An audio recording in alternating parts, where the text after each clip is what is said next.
So thank you all very much for joining us today. And I'd like to welcome you to this Gathering Perspectives workshops for the Arctic LNG Supply Chain Feasibility Study. I'm Megan Matheson. I'm the Director of Strategy and Innovation at Clear Seas, and I'm privileged to work and live on the traditional lands and waters of the Musqueam, Squamish, and Tsleil-Waututh nations. And as part of my role with Clear Seas, I seek to serve Canadians from coast to coast to coast. So Clear Seas joined the Canadian Natural Gas Vehicle Alliance, represented here by Bruce, and Vard Marine, represented by Andrew, to conduct this feasibility study. And it's been funded by the Transport Canada Innovation Centre, and Clear Seas' aim is to bring our unbiased evidence-based mandate to bear on the development and implementation of this project. So more details of the study are going to be shared in tomorrow's session, but very briefly, the Arctic is warming and fuel choices are having an impact in that warming. And so the project is about halfway complete, and we're seeking input on the work done today as part of this workshop. So our purpose is to encourage discussion, questions, and feedback on the project topic. And we're cognizant that this is a complex topic and want to consider all of the different perspectives and concerns. So during today's session, you can ask questions at any time using the Q&A feature that you'll see in your bottom toolbar of your window. Or if you would prefer, you can ask questions to the panelists privately using the chat function, and just make sure to select messaging host panelists only rather than everyone if that's your choice. We are intending to record today's session and all of the Q&A as well. So please be aware that the recording will be started shortly.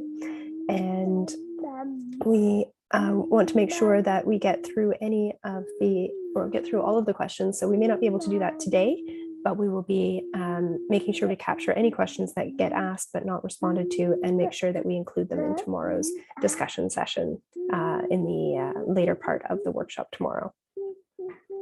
And if you have any technical questions or issues at any point, please feel free to message the host and Chloe will help you out. So today, we are delighted to have a diverse and dynamic group of panelists joining us to share their perspectives on the topic of LNG as replacement fuel in the Canadian Arctic. And today, I'm honored to welcome Lisa Koprikalik to provide some opening remarks. Lisa works for Inuit interests and self-determination, advocating Inuit political and economic autonomy, social justice, particularly through Inuit law, and protection of the environment, culture, and language.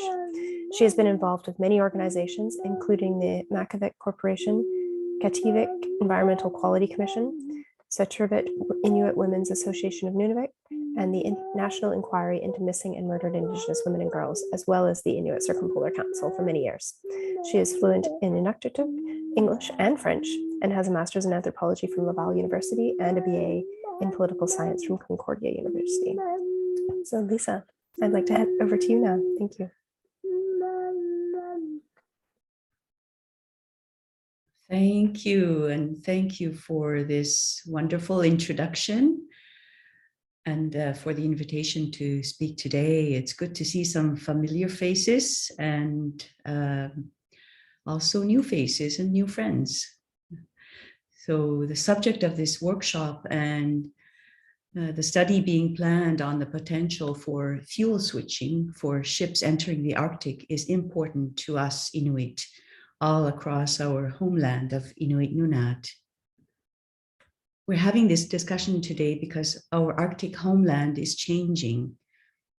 For years, Inuit have delivered this message at the UN climate change negotiations and in other forums. Climate change brings with it many changes, including the view that the Arctic will be open to transcontinental shipping. The potential impacts of this increased traffic are well known, from an increase in possible spills of heavy fuel oils to the arrival of invasive species through ship ballast water. Awareness of the threats coming from increased shipping led ICC to apply for and receive provisional consultative status at the International Maritime Organization, the IMO. We are the first Indigenous organization to gain this status at this international organization. Just last week, I took part in a meeting on underwater noise pollution, another major threat from increased shipping, and made the case for Indigenous peoples and Indigenous knowledge to be written into the terms of reference of the subcommittee that will work on this issue. This effort was successful and has shown how important it is for Inuit to be speaking directly to the global shipping community. As we know, for shipping companies and cruise lines, the rapid opening of the Northwest Passage is not a threat, it's an opportunity. The idea for reducing travel time between Asia and Europe is enticing, and it will bring economic benefits for these companies.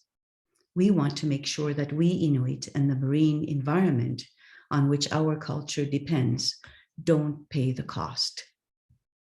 Shipping as envisioned by most is a large tanker vessel. Shipping as envisioned by most is a large tanker vessel loaded with everything from produce to computers to vehicles. For Inuit, shipping and broadly marine transportation is critical infrastructure. We are a maritime people.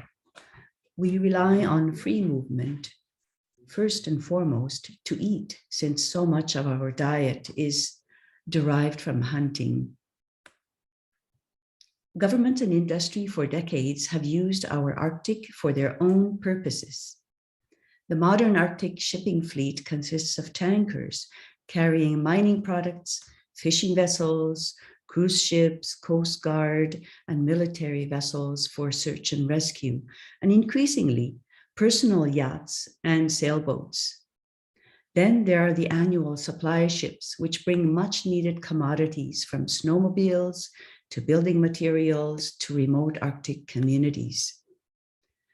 Arctic shipping is critical infrastructure for communities, and a safe Arctic shipping fleet and industry is significant to community wellness. It's also in a period of significant transition due to climate change. While regulations exist within Canada, the circumpolar Arctic through the Polar Code, and internationally through the UN Convention on the Law of the Sea, enforcement is difficult in this vast and remote space, and new actors are increasingly present. Shipping in Inuit Nunat, the circumpolar Inuit homeland, has increased by 25% since 2015. In Inuit Nunat, the Canadian Inuit homeland, Arctic shipping has increased by 37% between 2015 and 2019. These increases concern us. Most of the Arctic fleet still uses heavy fuel oil, banned since 2011 in Antarctic waters. HFO produces black carbon and increases ice melt when it's deposited on snow and ice. All agree that higher temperatures driving increasing and new forms of maritime activity pose serious risks to Inuit and to the marine environment upon which we depend for sustenance. Is liquid natural gas a better substitute for HFO? That's the question this study will try to address. For Inuit, the bottom line is we want the safest, cleanest, least damaging fuel source to be used in the Arctic.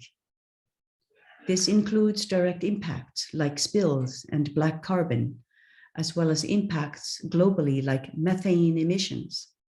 But fuel is needed to get the goods we need and to connect us to the rest of the country. ICC's position is that governments must support a safe Arctic shipping fleet and support the industry to transition to cleaner, safer fuels so increased costs are not passed on to communities. Committing and locking in infrastructure to future fuels that don't address the threat of climate change to our communities needs to be avoided. Furthermore, none of our communities has the capacity to deal with a large search and rescue operation or pollution response. the infrastructure to do so, nor the training is present in the Arctic. Our efforts to gain consultative status at the International Maritime Organization have given Inuit, who have lived in the Arctic for thousands of years, an important voice in this major international body. Our message here is similar to our message there. Since Inuit health deeply depends on a healthy environment, how can Arctic shipping as critical infrastructure support the overall health of the Arctic, the people, the flora, the fauna, and the ecosystem? And perhaps, how can it help the planet? Thank you for giving me this opportunity to speak. Nakormik Ilunasi. Thank you very much, Lisa. If anybody has any questions to ask of Lisa, we have a couple of minutes to do so. And I'd encourage you to raise your hand and call on people, or you can put your questions into the Q&A of the chat.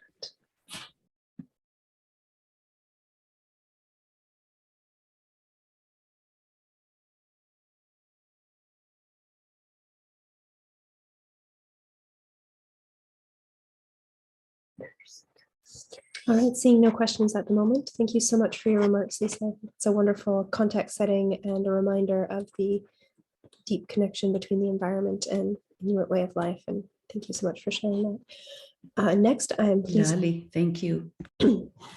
Next, I'm pleased to welcome Neil O'Rourke, who is the Assistant Commissioner of the Arctic Region for the Canadian Coast Guard.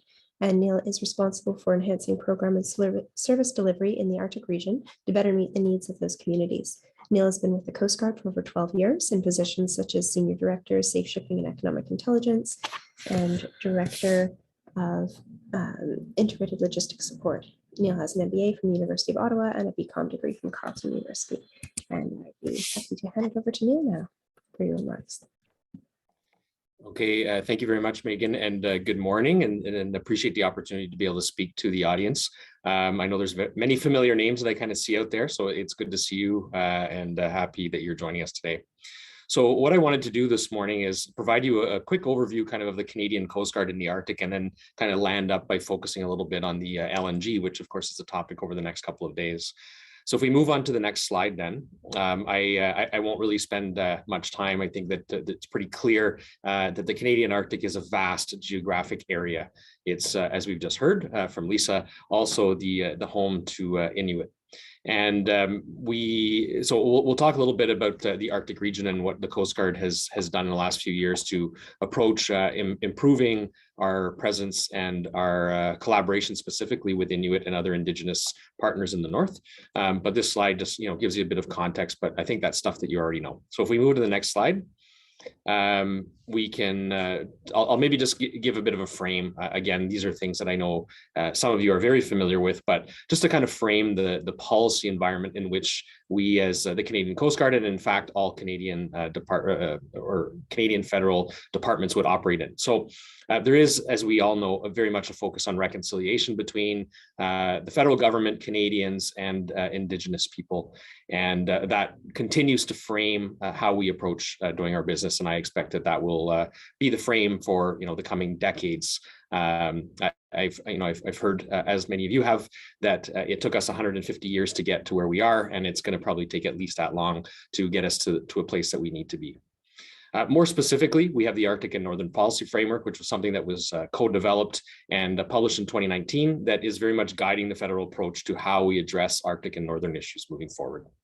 There's the Inuit Crown Partnership, which is something that was established by our Prime Minister a few years ago with the President of ITK, Natan Obed.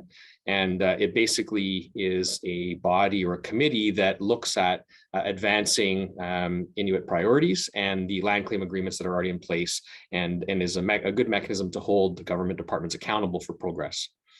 Moving to the next slide, that's just some of the kind of the general priorities that we would that we work with. With regards to governance in the Arctic region, we very much look at things through the lens of the Indigenous land claims that are in place. So of course, we've heard from Lisa, and Inuit homeland in Canada, or Inuit Nunangat, includes the settlement regions of the Inuvialuit Regional Corporation, NTI, Makivik, and Nunatsiavut. So again, things that are probably fairly familiar. The Arctic region itself also includes all of Hudson's Bay and James Bay, which means that all the communities along those shorelines are also part of our Arctic region. So this includes the Cree, both in Ontario and Quebec, the Manitoba Métis, as well as various Dene groups in the Northwest Territories. So moving on to the next slide. So just, some of the key priorities that we have as an Arctic region for Coast Guard is continuing to advance reconciliation, as well as, of course, improving operational readiness and marine safety, which is our bread and butter.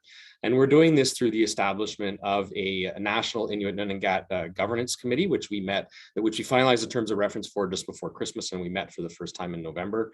And we're going to meet every 3 months to essentially have Coast Guard, DFO, and Inuit make sure that we are aligned with regards to our priorities.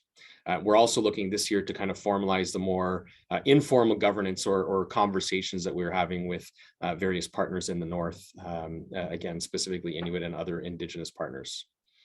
Moving on to the next slide. So just to give you a bit of a sense of how we implemented the Arctic region quickly as background, we made the announcement in 2018 that both ourselves and DFO were going to be taking the approach of creating an Arctic region. But we really started off with a blank slate. The idea being that we wanted to work with Inuit, First Nation, and Métis governance and organizations, as well as provinces, territories, and our external industry clients to better understand how we should be structured, what the boundary of the region should be. So 2019 was very focused on engagement, both internal and external. We engaged externally on all the things I just mentioned, and internally on what should be the internal transition plan. We agreed in early days we wanted to take a phased approach to set ourselves up for success. But this included identifying all of the different components in the Coast Guard that were already providing service to the Arctic region and realigning them under the Arctic region. And so in 2020 and 2021, we took a phased approach and completed that transition with our MCTS and aids to navigation programs moving over in 2020, and search and rescue, environmental response, and fleet operations moving in 2021. So we did just complete this past 2021 season for the first time ever, where the Coast Guard Arctic region was fully responsible for the delivery of programs and services for Coast Guard within the boundary of the Arctic region. So moving on to the next slide. So just a bit of operation, trying to bring it into this landscape of LNG. We do have extensive experience, of course, operating our vessels in the Canadian Arctic, and we learn every year. One of the things that, with regards to climate change, that I often share with folks is that it's the unpredictability. From year to year, we really don't know what we're going to get. If I just look over the last 5 years, we've had the Northwest Passage completely blocked by ice. We've had the Northwest Passage completely ice-free. We've had bergy bits breaking off of glaciers in Greenland that have caused havoc in the opening of the fishery in the East Coast. And this is just, again, in the last 5 years. And so what it means from a preparedness standpoint is that we have to be prepared for the worst, and obviously hoping for the best situations, which make navigation safer and easier when there isn't kind of as much demand for ice breaking because of severe ice conditions. And of course, there is a point, I think, as everybody is well aware, that icebreakers can't do the trick, and not everybody's kind of aware of that. And I think there is an expectation that, well, if there's ice there, then the Canadian Coast Guard can break it. And there are a couple of reasons why we don't and can't. One is just a technical reason. Ultimately, the ice will be too thick at a certain point for icebreakers to pass and to break ice either safely or at all. But the other, very important thing is understanding what Inuit are using ice for. And that's one of the conversations that we continue to have, and is going to be a bigger and bigger issue as we look at extending the Arctic navigation season. People that are navigators are going to want to navigate in the shoulder, what we would call the shoulder seasons right now. Inuit, however, are often using the ice for traditional hunting purposes. We also know that mammals, like caribou, for example, use ice to cross in what are shipping lanes. And so these are all, things that we're going to have to kind of collectively look at and manage. It isn't just as simple a question of, well, there's ice there, so we'll break it, because it has huge impacts. And again, it's not always technically possible. So that's one of the kind of key things that we would see. Again, not a surprise to, but operating a Coast Guard fleet or any vessel fleet in the Canadian Arctic is very remote. If you haven't sailed up there and you haven't been very present in the Canadian Arctic, it doesn't take very long before you feel like you are in the middle of nowhere, and that if something went wrong, that help would be a long ways away in coming. Now, that's not always the case. Inuit very much are using and very present across the Arctic, as is the Canadian government and is the Canadian Coast Guard during the operating season. But that being said, the distances are vast and the infrastructure is very light when compared to Southern Canada. We also deal with limited connectivity and limited infrastructure to deal and support with operations, even when things are going well. So these are things like doing crew changes, resupplying vessels, etc. So if we move on to the next slide. Okay, so I want to move a little bit into the fleet of the future. Again, many of you may be familiar with the significant announcements that the Government of Canada has made over the past few years on recapitalizing our fleet, so reinvesting in the Canadian Coast Guard fleet so that we can replace our aging vessels. And there are a couple on here that I'll highlight. So if we move on to the next slide, this is just a visual depiction of the different classes of vessels that we would be looking to build into the future. And on this slide is a quick overview of the services that we are essentially looking to be able to support. One of the tricks or challenges in planning for the fleet of the future is all about what are we going to be doing in 20, 30, 40, 50 years from now. If we look at the vessels that we have in service, we have vessels that are that long and have been in, or that old and have been in service for that long. And therefore, we really, as best as possible, need to kind of think and plan for the future without knowing exactly what the future holds. So the approach that we're taking is very much looking at being able to equip vessels with different modules to support different missions, with an understanding that there could be missions to come in the future of the Canadian Coast Guard that we are not even aware of at this point in time. However, for now, ice breaking, search and rescue, environmental response, aids to navigation are kind of our bread and butter. We're going to continue doing shipping channel maintenance, supporting fisheries and ocean science, and increasingly support to other government departments and missions, including in times of emergency. So if we move on to the next slide. Talking a little bit more about our fleet renewal plan, I'll highlight a couple of specific programs. So the Coast Guard is working to acquire 6 program icebreakers that were announced in 2019. There has not yet been an announcement by the federal government on where these vessels will be constructed, but there was at the time also a discussion about adding another shipyard potentially to the national shipbuilding strategy. We are also making progress on getting the multi-purpose vessel project underway. This will provide us with 16 new vessels, or up to 16 new vessels, to replace several different vessels in our fleet. So moving a little bit more to a bit of a class type system of vessels. And these multi-purpose vessels will be used all over the country for a lot of different things, but they will include a light icebreaking capability, which would mean that in today's world, they would be able to navigate in the Southern Arctic during the summer season. We have 2 polar icebreakers that are many years away from being received, but they have been funded by the federal government, and they will be additive to the vessels that we have today. So unlike the other vessels that we've been funded for fleet renewal, which are really replacement vessels, the 2 new polar icebreakers will become the largest vessels in the Canadian Coast Guard's fleet, will operate almost year-round in the Canadian Arctic, subject to having to go south for maintenance requirements, and will very much support all Canadian Coast Guard programs, as well as science, Arctic sovereignty, and anything else that the Government of Canada may require. So if we maybe move to the next slide, and the last note there, we are very much moving into looking at all of the support. So what infrastructure, what people do we need to build? Because obviously, a polar captain or any polar officers aren't built overnight. It's going to take a lot of time, effort, and experience to get our fine seagoing folks to have the number of them qualified to be able to fill the jobs, and to have the skill sets to be able to navigate on these new vessels into the future. So that's where, in addition to the small detail of building all the ships, we're very much focused as well on those other pieces. From an environmental perspective, we are very much committed to reducing emissions and environmental impacts in everything that we do. So Canada, as you know, has a target goal of net zero emissions by 2050, and all federal departments are required to kind of play into that, to look at all of their operations and all of their emissions and seek reductions and how they can reduce. Within our organization, as perhaps not a big surprise, but the operation of the vessels is certainly one of the key emissions from the Coast Guard, from DFO, and even from the federal government. We are continuing to look at innovative projects, research group task force on all of what technologies are out there and how we can better support the greening government strategy.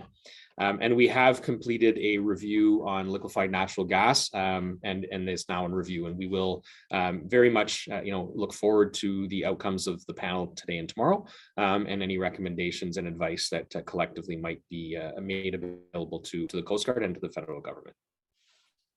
So if we move on to the next slide, just talking a little bit more about LNG into the north.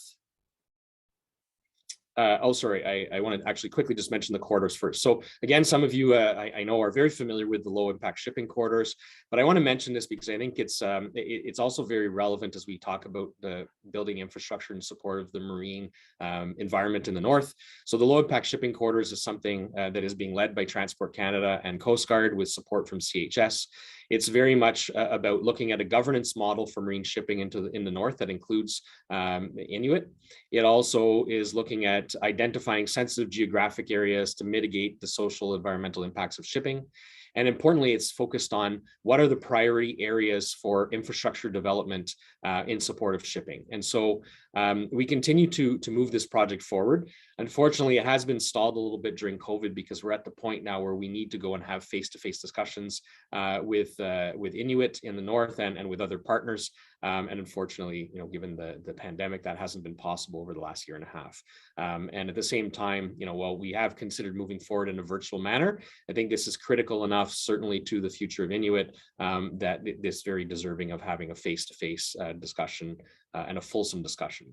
But I mention this because, again, one of the recommendations ultimately will be where should the Government of Canada focus and start in or continue in building infrastructure for the north related to marine shipping. Okay, so moving on to the next slide then, number 13, talking a little bit more about LNG in the Canadian Arctic.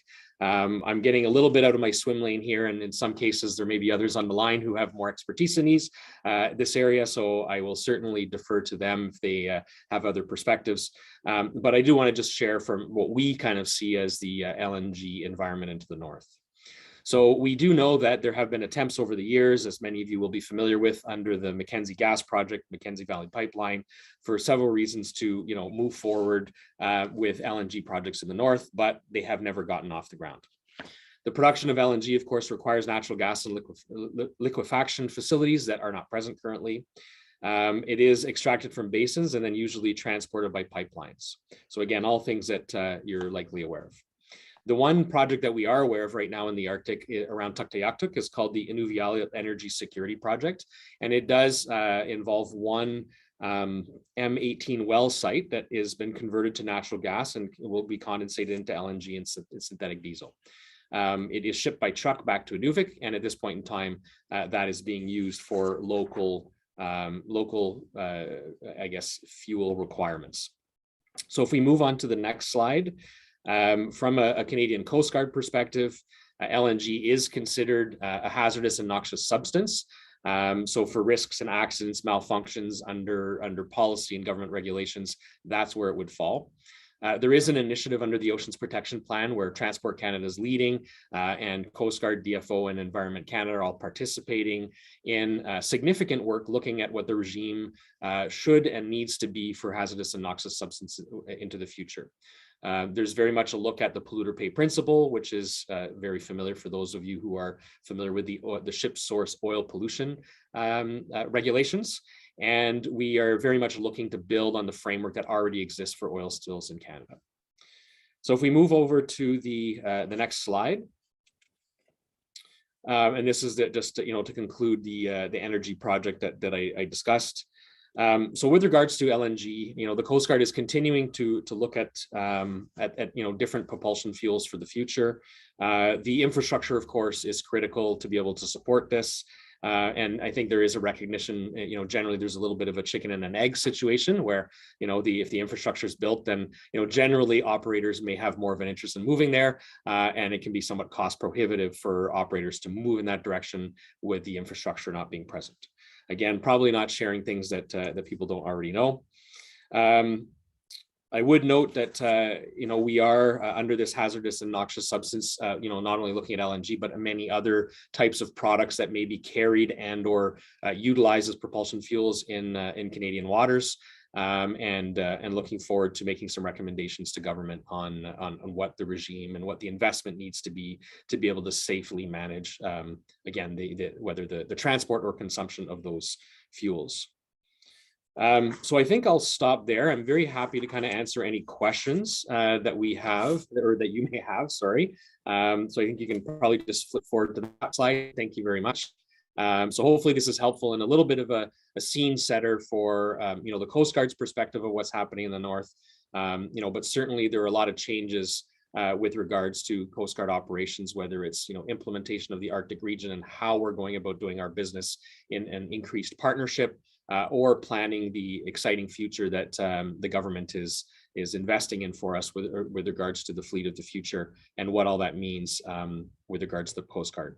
And I'll maybe just kind of leave you with this note that tomorrow, in fact, is the 60th birthday of the Canadian Coast Guard. And so we're going to be looking forward to starting tomorrow, celebrating that for the year. And perhaps more importantly, it's and related to this, the 60th is very much the opportunity that the commissioner is taking with the organization to reflect on the past, but also to very much look forward to the future and what that looks like, understanding that the next 60 years of the Canadian Coast Guard are going to look very different than the last 60. So thank you. And again, happy to answer any questions. Thank you so much for those remarks, Neil. It's great to have the understanding of the work that the Coast Guard has been doing and is continuing to plan to do in the Arctic. As you said, if there's any questions that anybody has, it looks like we've got one in our Q&A at the moment. Oh, no, it's just a thank you from Jim Parsons. But I see Andrew Kendrick's hand up. So Andrew, go ahead.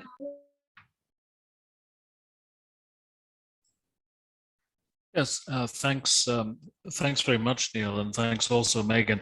My apologies. I'll just note this for the organizers. I don't seem to be able to type anything into the Q&A. I don't know if that's restricted to certain categories of people. I can see the questions, but I can't go active, which is why I stuck my hand up instead, which I'll now lower. Neil, thanks. There's a huge challenge for the Coast Guard in reducing greenhouse gases because of the nature of the ships that you're operating. However, what I see happening here, based on what has been published about the fleet of the future, the polar icebreakers, the MIBs and the MPVs in particular, it would appear that Coast Guard has decided to put all of its eggs into one basket, which is to assume that there will be renewable diesel, biodiesel available, because any other future fuel that's being talked about, whether it's hydrogen, methanol, ammonia, battery backup, requires bigger ships, and the ships don't seem to be getting any bigger. So would you like to comment on your perception of that? Sure, and I think, Andrew, as you can appreciate, getting too much into the detail, which is why I did it in the presentation, is a little tricky because we continue to be in a space where, we're providing advice to our minister and to the new government on all of this. So that being said, I think and I guess maybe the other part, and Andrew, you know this, but perhaps not everyone else does, but Andrew probably knows more about what the Coast Guard is doing in all of this space than I do, to be honest with you. But nevertheless, I think we have very much done the analysis around the different fuels and yes, trying to anticipate what the availability of certain fuels might be. As you noted, the impacts on ship size. I do know that we're also kind of looking at the possibility of, at a certain point over the course of the lifespan of the new vessels, that we may need to change the source of fuel or propulsion. And so therefore thinking about that planning as well. Now, you noted, Andrew, that in some cases there's a significant increase in the size of the vessel that's required to support certain propulsion fuels. And so that may not be in the art of the possible when we land on the final design and start building. But I can tell you at this point in time that that options remain on the table, and there's a continued analysis and look at different propulsion fuels, and as well as, again, that possibility of adaptability at some point in the future, should that become necessary or desirable. Thanks, Neil. So does Coast Guard consider itself to have a leadership role in this arena? Because you mentioned the chicken and the egg. If you don't have the clients, then you won't have the infrastructure. If you don't have the infrastructure, you won't have the clients. So is it part of the mandate that you're looking at to try to assist in the creation of future fuels infrastructure? Yeah, well, it's a great question, Andrew. So the government has not given us a specific mandate to provide leadership in that space, if you will. And what I mean by that is that, because as you said, there could be a mandate kind of given that, the purpose of the building the fleet of the future could include a component about building or providing leadership in the LNG space in Canada. And that is not a mandate that the federal government has given us officially. That being said, I think that the federal government, of course, can provide the direction that it chooses to public servants. And I know that there is absolutely a desire to look at options, but that hasn't kind of flown out, and as you may have noted in the minister's mandate letter, as an example, where that there was a specific directive to do analysis or to provide a solution in this space that would not only be good for the Canadian Coast Guard, but would be good for the broader marine community or for Canadians. I would suggest that if the government of Canada did provide such a mandate, that likely, notwithstanding our role or our large role as an operator, that would fall with Transport Canada. But of course, those are decisions of the government of the day and how they would want to advance things. So I don't know if that completely answers, but I mean, the short answer is no, we do not have a specific mandate. As if I looked at the National Shipbuilding Strategy, for example, that has the intention and a desired outcome to also create employment in Canada, which is that's a specific part of the program, and there isn't anything similar with regards to talking about LNG infrastructure. Thanks very much. Those are I think very good answers under the circumstances. Thank you, Andrew.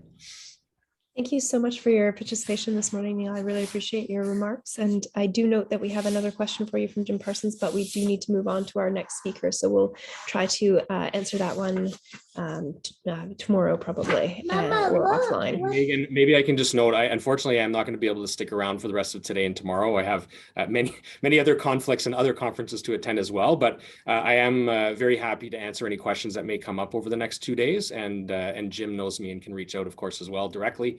And we'll be very happy to read the concluding report once all of this is done. So again, thank you for the opportunity. Thanks for being here today, Neil.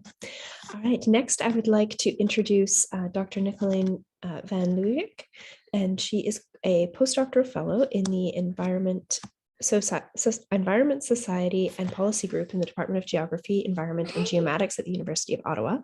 And previously, she worked as a postdoctoral researcher at the University of British Columbia and at the University of Lausanne in Switzerland. She's a trained sociologist and is currently working as a qualitative research analyst on the Arctic Corridor's Northern Voices research project. In September 2019, she was awarded a 2-year MEOPAR postdoctoral grant to enable her to continue with the research with the ESPG team. And so I'd like to welcome Nicolene to speak to us about Arctic shipping traffic changes. Thank you. Hi, thank you for the introduction. Kia ora, everyone.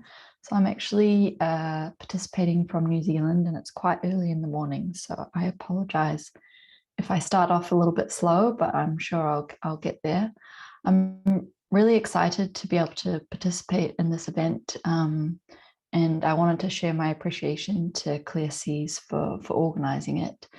And we were invited to, I was invited to present on behalf of the ESPG team at the University of Ottawa to discuss the kind of a broader perspective of shipping in the Arctic. So discussing the trends of shipping in the Canadian Arctic, and then also the impacts and risks of shipping to Inuit and Northerners who live there, who live in Inuit Nunangat. Next slide, please.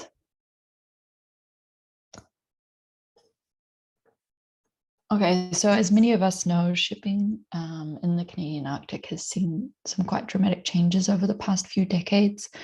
And you can see from this table that there's been also an almost tripling of the distance traveled between 1990 and 2015.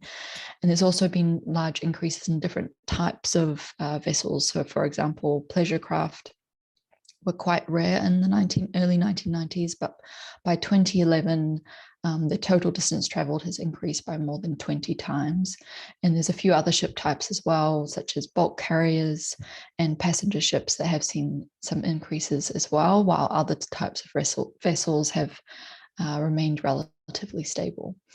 It is important to point out that while the trend in the Canadian Arctic is increasing compared to other areas in the Arctic regions, this is obviously still considered a very small number of ships. However, once we talk about the potential impacts of shipping on communities, you begin to understand that even one ship can have a significant impact on the livelihoods of Inuit and the communities that live there. And that's why it's important not to underestimate the potential impacts that ships can have on the communities in Inuit Nunangat. Next slide, please. And here are just a few other tables and graphs. You can see that the voyages, or also known as track counts, and the unique ship counts have also both been increasing, and you can see that it's been relatively stable until around 2005, 2006, and there's an increasing trend that we're seeing. So this is just to show that we're expecting shipping to continue to increase, not COVID withstanding. Perhaps that's a small blip in this trend, but you can see that track counts in particular have quadrupled since 2006. So we're only expecting shipping traffic within Canada, the Canadian Arctic, to continue to increase. Next slide. And here you see some of the spatial trends from 2000 all the way to 2018. And you can see how some of the trends in shipping traffic have changed over time. Red indicates the most change and blue the least change. And you can see that there's some areas where a lot of the shipping is quite dense, and other areas where not too much shipping is occurring. Next slide. So we also conducted a study on heavy fuel oil and shipping in the Arctic. We looked at what ships were using heavy fuel oil and where they were traveling. So Andrew will speak a bit more about heavy fuel oil and the proposed ban in, I believe, the next presentation. But here we're specifically looking at what ships are using heavy fuel oil currently, and where are they traveling in the Canadian Arctic. So heavy fuel oil use fell into 3 ship categories: bulk carriers, generally used to carry mining resources; general cargo, so resupply to communities and mines; and tankers, which provide transport liquids and gases to community and mines as well. We also know that HFO use has increased since 2011, and in 2018, HFO fueled ships actually made up 50% of the kilometers traveled that year. And we also know that mining plays quite a dominant role in contributing to the number of HFO fueled vessels in the Canadian Arctic. And we can see that this is expected to increase with more and more interest in that area. So while we saw that the distance traveled by bulk carriers doubled since 2010, while at the same time for general cargo and tanker traffic, this has steadily increased, but the number of unique vessels have remained relatively stable in that time period. Next slide, please. So here you can see the spatial representation of HFO fueled shipping in the Canadian Arctic. You can see the changes in activity throughout the years on the left-hand side, and the majority of the HFO use occurs along the busy areas, as you would expect, along the Hudson Strait and also more recently seeing it into the Eclipse Sound and Baffin Bay area as well.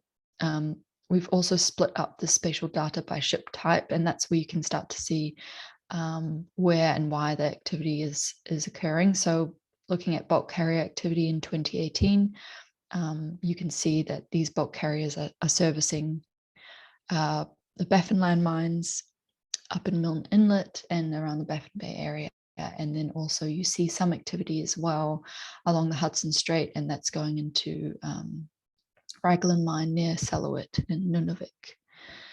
You can also see that general cargo and tanker shipping activity occurs all around the Canadian Arctic, but there is some areas that experience more HFO usage when compared to others. So that's a roundup of the general shipping trends that we're seeing. And now I'll move on to the impacts on environment and communities. Thank you.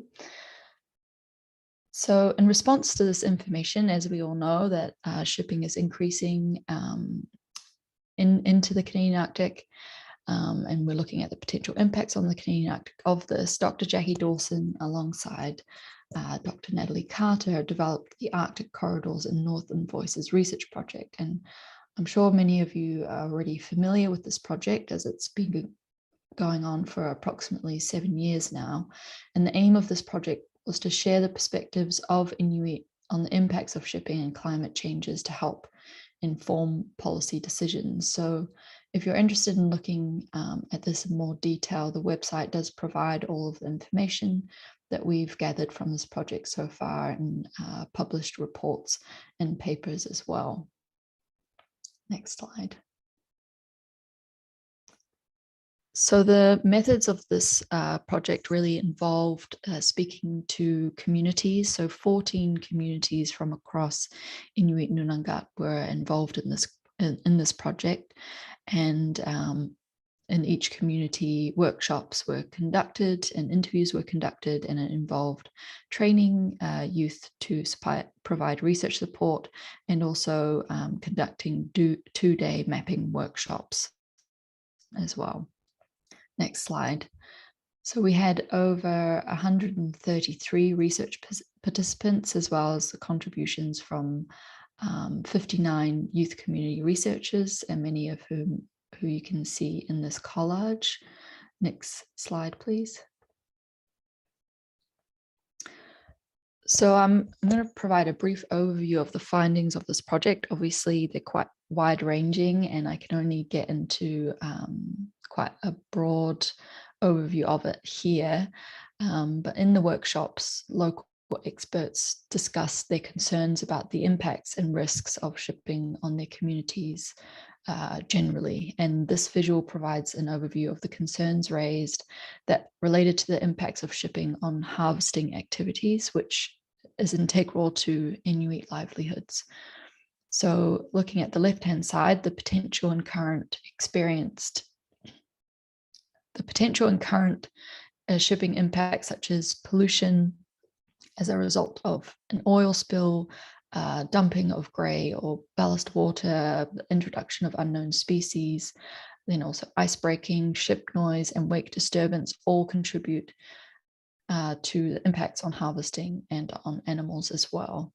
And then moving into the middle, then harvesters can, as a result, be affected by ships breaking ice, which can cause travel delays, can increase the danger, and can increase the cost of harvesting as travel time and distances can be increased as well. And if resupply in summer cabins has to be done by boat, that can also cost a lot more for harvesters. These shipping impacts also disturb animals in terms of pollution can affect the health of the wildlife, not just marine wildlife.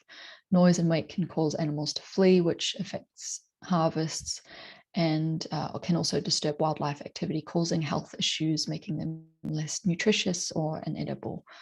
And lastly, ice breaking can also affect migration and denning in some wildlife populations.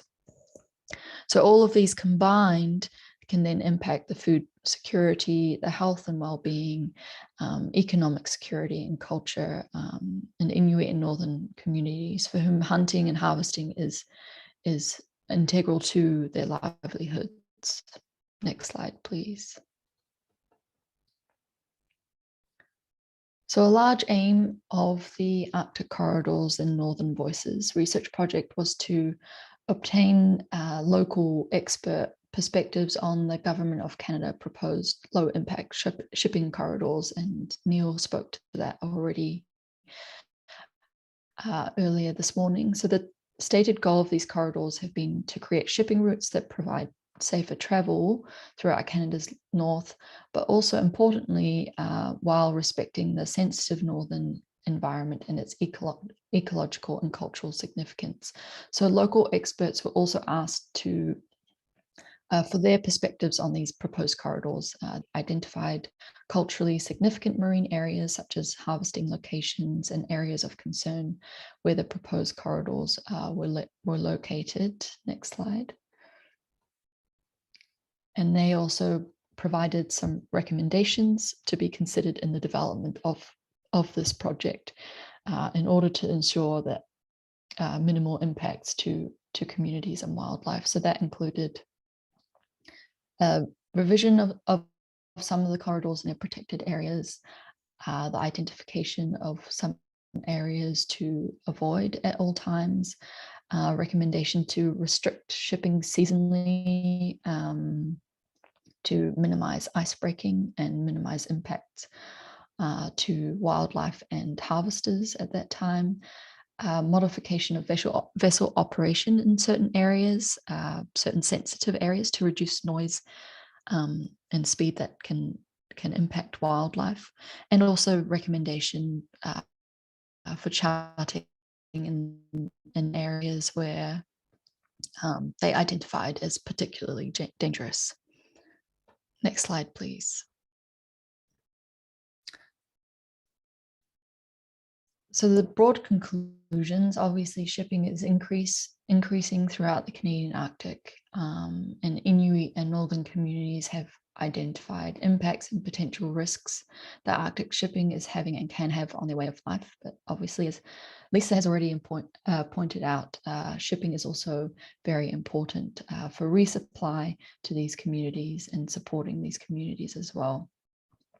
But some of the negative impacts, for example, that have been identified, also environmental degradation, disruption to travel and safety, impacts to wildlife, and something I haven't been able to touch on, but impacts also to security and to Inuit sovereignty as well. And there is a need to listen to and work with Inuit when making any decisions regarding shipping policy. And many Inuit organizations are already leading the way in these discussions and are positioned to continue to lead the way in making the decisions necessary to develop policy that works for Arctic Canada. So I know this was a very broad overview of some of the impacts, and yeah, I really look forward to some of the discussions or the discussions in this workshop, and thank you so much for listening. Thank you. Thank you so much for that overview, Nicola. I really appreciate you sharing your research and getting up so very early for us. That goes well beyond call of research. If there are any questions for Nicola, we have a couple of minutes left in this time slot to be able to address those. I'll pause and see if anybody has anything they'd like to raise.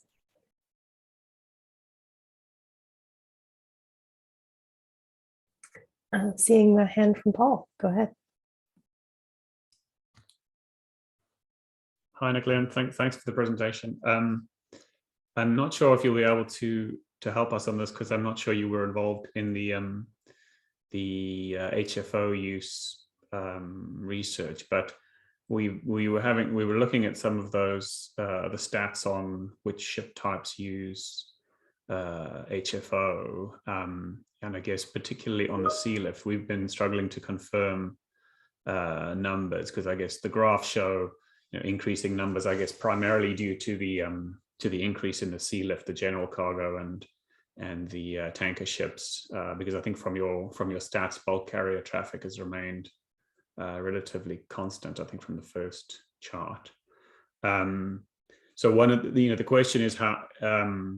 I think we've got a presentation later on from Chris King at Petronav about either switching from HFO to LNG and to distillate fuels. So I guess the question is that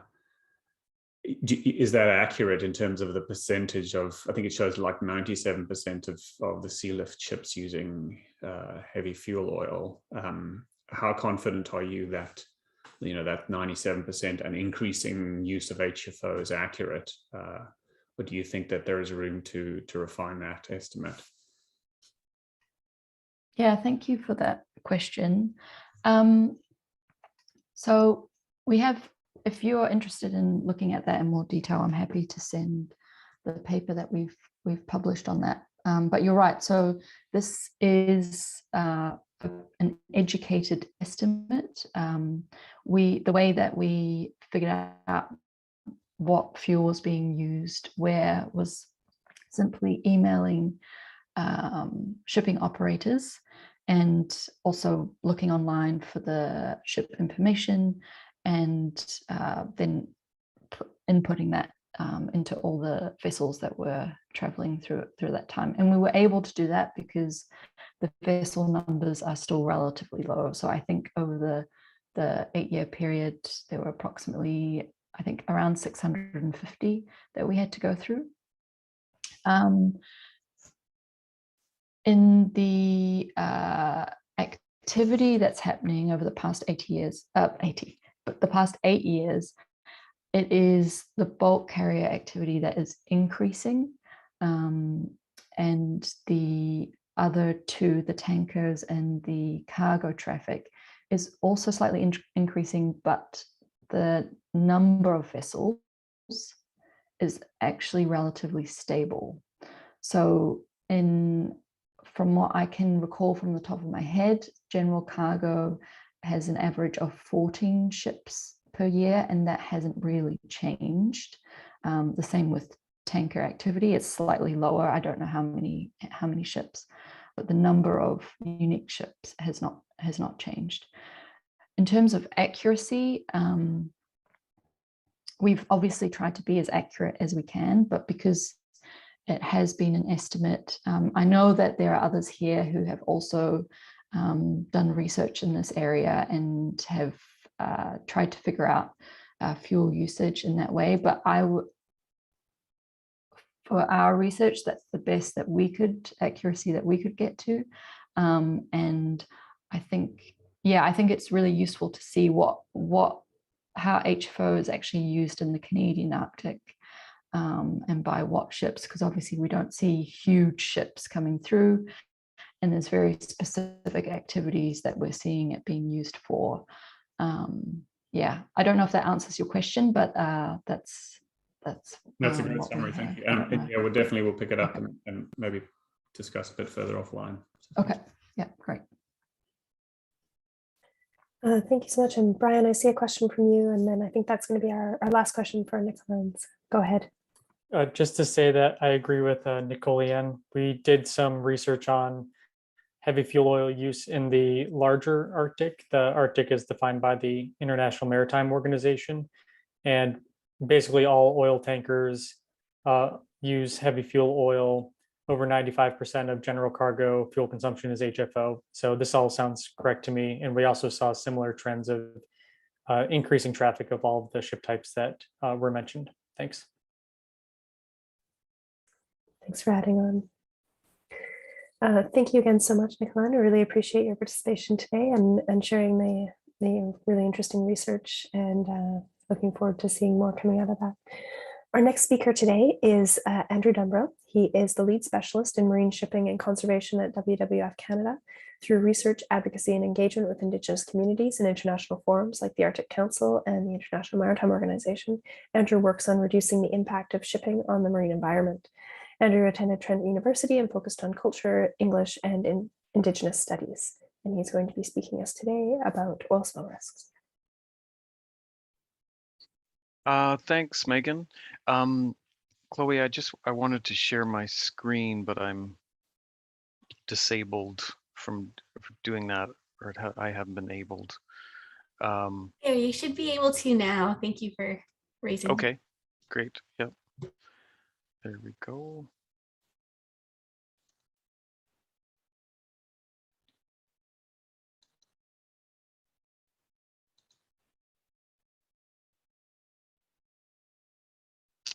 See that okay? First slide there. Good. So thanks for the invitation to present today. And I'm calling in from the unceded territory of the Algonquin and Anishinaabe people, just outside of Ottawa, near Perth, Ontario. And I have to admit, I was a bit reluctant to participate in the workshop today, even though I appreciated the invitation. After the SMAC discussion a few weeks ago on this study, it seemed clear to me that the report and those backing this exercise we're giving more of a sales pitch for LNG rather than hosting a discussion about risks and benefits. However, I'm here, pleased to be here, and also it's good that the organizers invited Brian Comer, who's speaking after me, to give a perspective, his and ICCT's perspective, which is shared by many, in the NGO, civil society, stakeholder community, about investing in fuels that have minimal or even negative benefits for fighting the climate crisis. So it's, and I look forward to Brian's discussion. And what I'm going to briefly talk about, not take up too much time, is about the Arctic HFO ban and some of the foundations for that ban. So I think this is kind of a classic animation here, distillate and residual fuel, or HFO. And HFO is a thick, viscous residual fuel, which, if accidentally spilled, persists in the marine environment for weeks, months, and potentially years. It's pretty evident here of how viscous it is. And its persistence, meaning, sticking around the environment, is extremely hazardous to the marine environment. It's harder and more expensive to clean up than any other type of fuel. HFO also emulsifies on the ocean surface, expanding in volume and further exacerbating cleanup efforts and increasing the chances of shoreline damage. Distillate evaporates at a much higher rate than HFO as well. That's part of the reason that cleanup costs are reduced. HFO doesn't evaporate and emulsifies and expands, and distillate evaporates and doesn't expand. So there's a clear difference in cleanup efforts. So this reality around HFO and its persistence is a foundation for the effort to eliminate its use in the Arctic. And it was the foundation for the ban in Antarctic and in parts of Norway. HFO sticks around and causes significant damage when spilled. So as we've heard from Lisa and from Nick, Inuit and Indigenous communities depend on the sea for livelihoods and economy and culture. So a spill can be devastating to all of those. And these are just a couple of quotes. This was a slide from a presentation at the IMO, actually, that Brian and I gave a number of years ago when discussion of the ban was happening. And these social impacts were prominent in the discussion around HFO being banned in the Arctic. People live in the Arctic, and this type of a spill would be devastating. Inuit have been supporting a ban and calling for a fuel transition fund. That's my understanding of their position on this. And that fund to offset any costs which could burden communities. It should be noted that based on a study that WWF commissioned, Nuka Research, a few years ago, there wasn't a correlation between past vessel fuel prices and costs of goods. And they focused the study in Nunavut. So fuel prices fluctuated and went down significantly over the past 10 years, and the price of goods actually went up by 50%. And again, there's been a number of studies, and Vard Marine was part of doing this, that looked at if the price difference, if they're between distillate fuels and HFO were passed on to communities, how much would it be? And roughly between 5% and 2% increase in the cost of goods if there was a pass on of that. That's not insignificant, of course, but it is manageable, especially if you factor in cleanup costs for HFO and damage to what is in essence the grocery store for Indigenous communities. So the ban itself comes into force July 1st, 2024. And the point of this slide is to point out some of the shortcomings of the current regulation. So there are, we call them loopholes. We meaning, those of us who want a stronger, more comprehensive ban. These loopholes, known as exemptions or waivers, will actually allow 74% of HFO fuel ships to keep using HFO in the global Arctic beyond July 2024. 30% of HFO carriage will be stopped. 16% of HFO use will be stopped. Those are global stats, and these Brian Comer and ICCT put these stats together. 25% in Canada and 20% in Canada. So it's not exactly a ban. Also, looking at black carbon emissions, those reductions would only be 5%, and further reductions aren't likely based on exemptions and waivers out to 2029. So the good news around this is that Canada hasn't developed its own regulations yet around the HFO ban, and it needs to.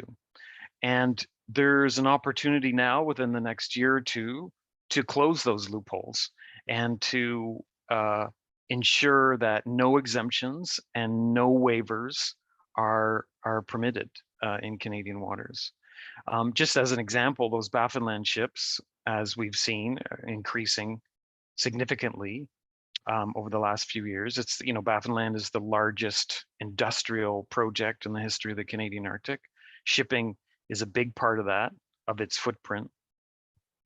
Those ships, Baffinland has said, will take advantage of the exemptions and burn heavy fuel oil out to 2029. So as that mine expands with this phase 2, HFO use will expand as well. They have committed to small territorial waters, HFO or distillate use out to 12 nautical miles, which is a good first step. So that does have to be acknowledged in relationship to that project. So getting this is just in graph form, the ICCT research. ICCT didn't do this. A colleague, Dr. Sean Pryor, did, and it just shows you, the cliff in 2024, not such a big cliff, and then a rise in use out to 2029. So HFO use is actually increasing, even though there is the ban is coming in 2024. So the ban is put in place related to spill risk and spill impacts, and around the persistence of HFO fuel. However, there's a black carbon reality around HFO, and as many people already know, black carbon does a number of things in the Arctic environment. It increases snow melt and ice melt when it's directly deposited, around a ship. It also increases local warming around the ship as well. And so, a BC black carbon emissions from Arctic shipping has increased 85% between 2015 and 2019. And it will do so in the future, as you can see some of those numbers that I showed earlier. So when we look at reducing black carbon emissions, switching from HFO to distillate fuel can dramatically decrease those emissions, up to 80% in some operating and under some engine conditions. And if you do switch to distillate fuel, then you can use a particulate filter, which you can realize another 90% around that. So when we look at alternatives and some of the pollution or impacts associated with those alternatives, when it comes to black carbon, switching away from HFO to distillates there can be quite a large reduction.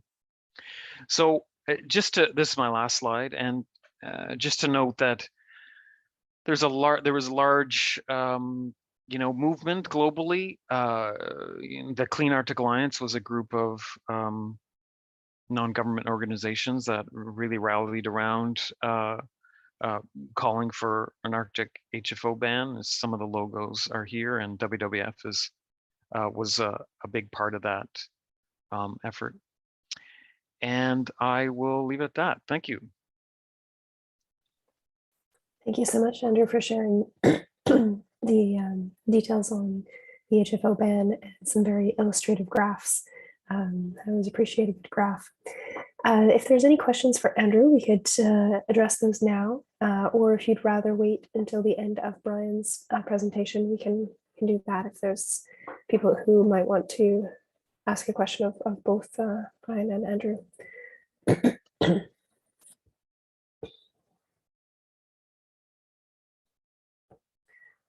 All right, well, seeing no questions at the moment, I'd like to mute for a moment and clear my throat.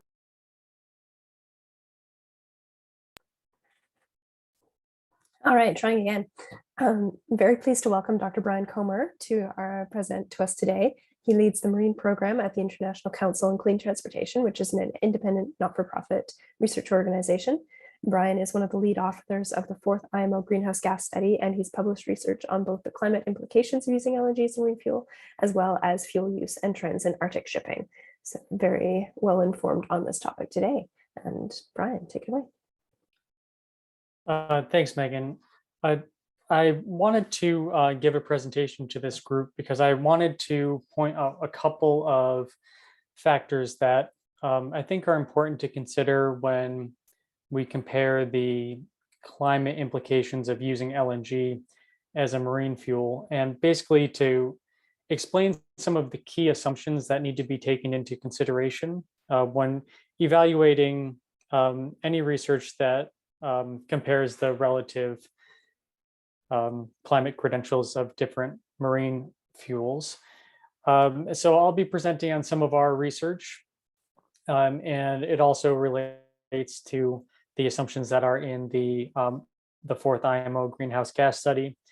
And one thing that I'd like you all to take away from this is that there are two important points. One is that when you're looking at a short-lived climate pollutant that has high global warming potential, you need to understand whether or not the research is evaluating it based on 100-year global warming potential or 20-year global warming potential. So I'll be showing the difference that that makes. And then two is that if you have a ship that currently runs on heavy fuel oil or conventional marine fuels of any kind, you can't just fuel that ship with LNG. So all of the ships that are operating in the Arctic now that don't use LNG, which is all ships for all intents and purposes, except for those ships that are transporting LNG from the Russian Arctic, the LNG tankers. All of the ships that are operating in the Arctic will either need to be retrofit to run on LNG or will need to be replaced by an LNG fueled ship.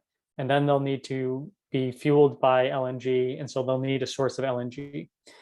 So those are my two main takeaways for you today as I go through the presentation. Which global warming potential is being used? And then remember that it's not just a fuel switch, it's replacing the entire fuel and engine system on an existing ship or replacing the entire ship. So this is data from the fourth IMO greenhouse gas study. I'm one of the lead authors of the study, and I led the development of the emission factors and methodology that was used for what we call the bottom-up emissions inventory. And this is global shipping emissions of methane from 2012 to 2018. And you can see that there's been over a 150% increase in the amount of methane that has been emitted by ships over this period. And this reflects a strong increase in the number of new build LNG ships. Most ships that are using LNG are newly built and are purpose built to run on LNG. So there's not a lot of ships that are being retrofit to run on it. And the use of LNG itself only increased about 30% over this period. So why is there a 150% increase in methane emissions? That relates to the type of engines that ships are using to burn LNG, and I'll get into that in the later slides. So marine engines that can use LNG, they come in two main varieties. Both are called dual fuel engines, meaning that you could run them on conventional fuels. You could run them on heavy fuel oil. You could run them on marine gas oil. You could run them on LNG. To run them on LNG, you need an LNG fuel tank on board. So many ships that have dual fuel engines that are capable of running LNG have LNG tanks on board, and you can't fill that with anything except for LNG. The least leaky engine is high pressure dual fuel. Least leaky means that it has low methane slip, meaning that the LNG that you put into the engine, which is mostly methane, most of it gets combusted and converted from CH4 methane to carbon dioxide, CO2.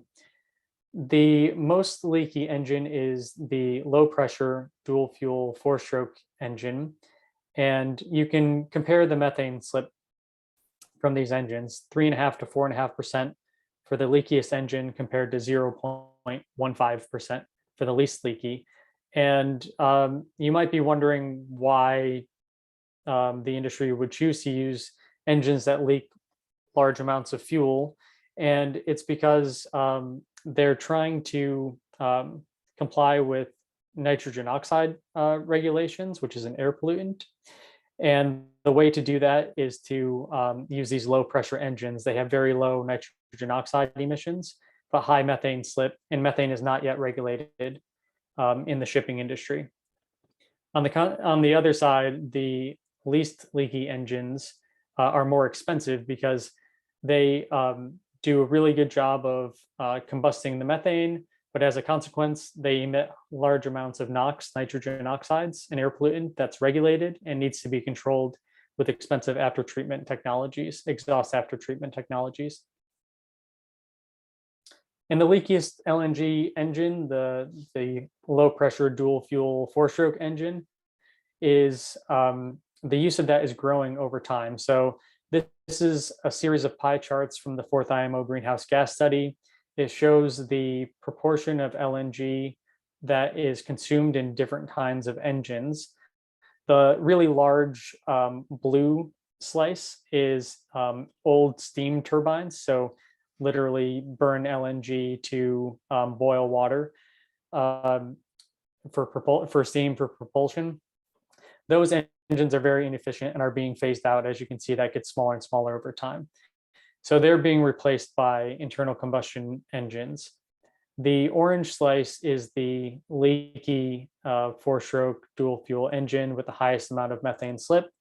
And you can see that the share of that is growing every year. And it's by far the most popular internal combustion engine technology being used for LNG. The best case scenario in our research is that there's a 15% reduction in life cycle greenhouse gas emissions, but only if you use the most expensive engine. And these are large 2-stroke engines. Most of the ships that are operating in the Arctic, including the Canadian Arctic, are 4-stroke engines. And so they would be using the 4-stroke variety of LNG engines, and very likely to be the leakiest because they're the least expensive. This slide here is showing you a 100-year global warming potential for methane and nitrous oxide. And so this is the best case scenario is for the leaky engine, it's still going to emit 8% to 16% more life cycle greenhouse gas emissions than if the ship just used marine gas oil, which is the cleanest conventional fuel. Now, I'm going to show you the next slide, which does the same analysis, but uses the 20-year global warming potential for methane, which is over 80 times the climate warming of carbon dioxide. In that case, even the most expensive engine on the left emits more than marine gas oil. And on the right, you can see that over a 20-year period, the total greenhouse gas emissions from using LNG as a marine fuel are 70 to 82% more than using marine gas oil. So the conclusions are that LNG does not deliver the emissions reductions that are demanded by government policies. This include those that have been set at the International Maritime Organization, which currently aim to reduce total greenhouse gas emissions, direct greenhouse gas emissions by at least 50% by 2050. But there's proposals for absolute zero emissions or net zero emissions from the sector by 2050. And those will be debated and could be included in the 2023 revision to the IMO's greenhouse gas strategy. LNG is also not compatible with the global methane pledge, which was rolled out at COP26. And that pledge was signed by Canada and more than 100 other countries. And it aims to cut methane emissions at least 30% below 2020 levels by 2030. So investing in new LNG fueled ships and new LNG infrastructure in the Canadian Arctic would be counter to that, because absolute methane emissions in that case would increase. So you'd have to get large reductions from other sectors. And then if we're going to be investing in new ships and new infrastructure, why are we continuing to invest in any sort of fossil fuel technology? Canada has a goal of net zero emissions by 2050. That's 28 years from now. These ships are designed to last for 3 decades, and investments in LNG infrastructure for longer than that. So I don't see why, if there's going to be new investments in new technologies to retrofit or replace ships, why aren't we focusing on low life cycle emission fuels like green hydrogen and fuel cells, batteries, wind-assisted propulsion and other emissions reduction technologies that have not only the air quality benefits, but also the climate benefits. And one thing that Nicole-Ann brought up was that noise and pollution that disturb animals are important to northern communities, and zero emission vessels are quieter than conventional vessels as well. So there's extra benefits of switching to zero emission vessels just besides the climate and air quality improvements. So thank you very much for your attention. I'm happy to answer any questions that you might have either now or over email or tomorrow throughout the rest of the course of this. Thank you very much. Thank you so much for that presentation, Brian. That's really interesting look at how, based on different assumptions, your outcomes change considerably. Pause to see if there's any questions for Brian, and then our very next thing that we're going to go to is a short break.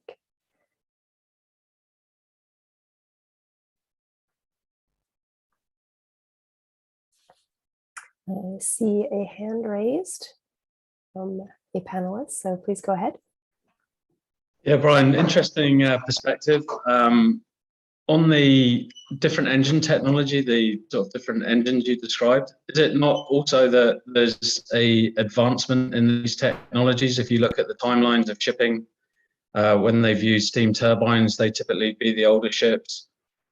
The dual fuel ships came in around 2000, and then as we move forward, we're seeing these high pressure direct injection engines are a lot more efficient and less issues. And is that not just naturally the industry pushing forward and improving technology as they work with LNG as a fuel? Second, that's one just comment, be interested in your perspective. And then the second part is, as we look to the future, LNG as a gaseous fuel and not a liquid fuel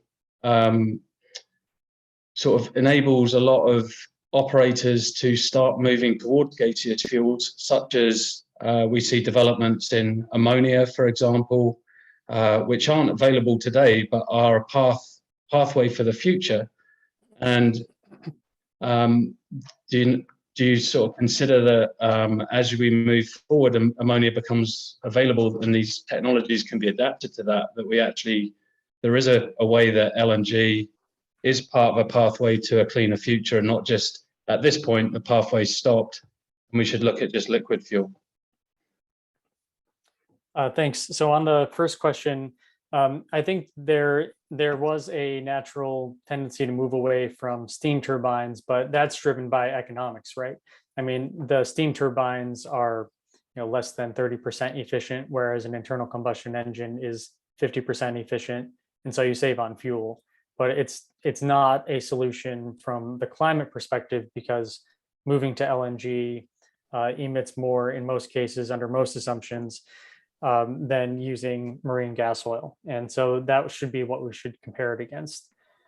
On the second question on whether LNG provides experience building for other fuels, I think that's an excuse used by the industry to continue to invest in fossil LNG, understanding that the transition is going to take a long time, and that there's an opportunity to continue to use fossil LNG over that time period, while pretending that they're doing their part to transition to zero emission vessels. And when there's opportunities to make new investments, I don't see the reason to continue to invest in new fossil fuel infrastructure of any kind.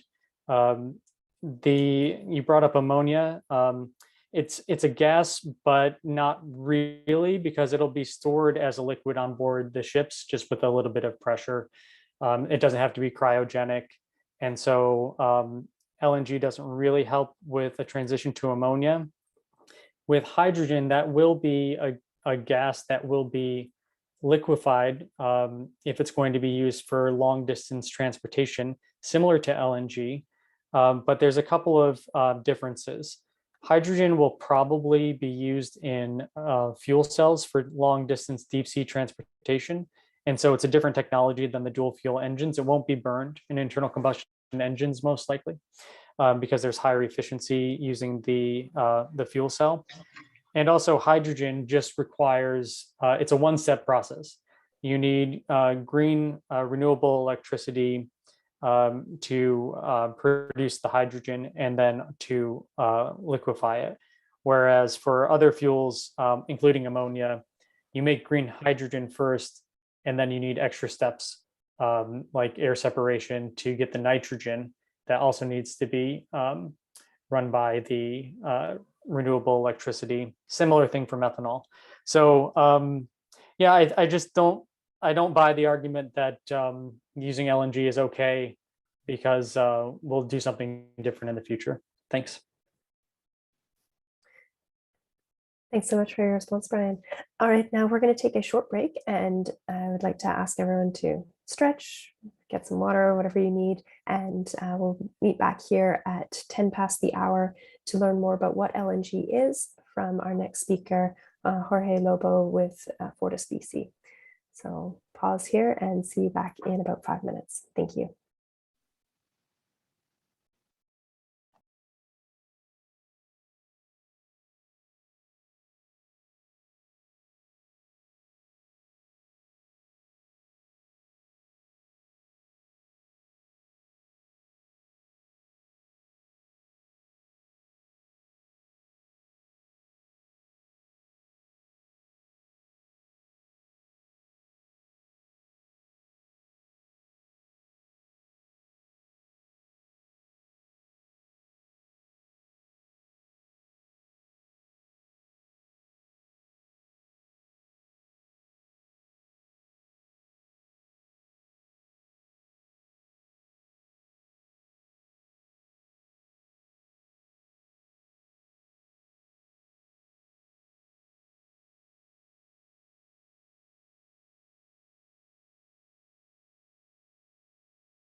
All right, it looks like Jorge is all ready to go with the presentation up. I'd like to welcome everybody back after a very short break, but time to get going again.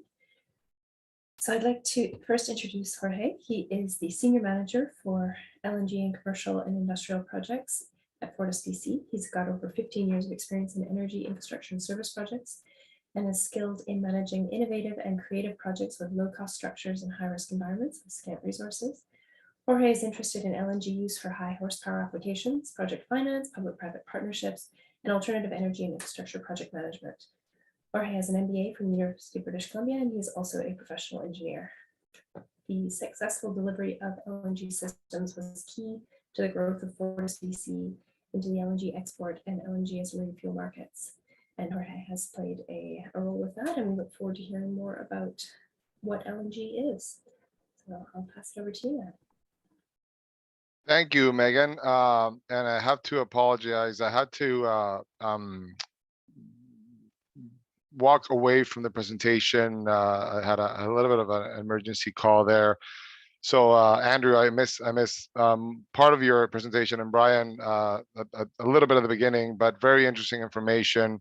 One thing that I will say is that that Fortis is working hard with our customers and with engine manufacturers to tackle those problems.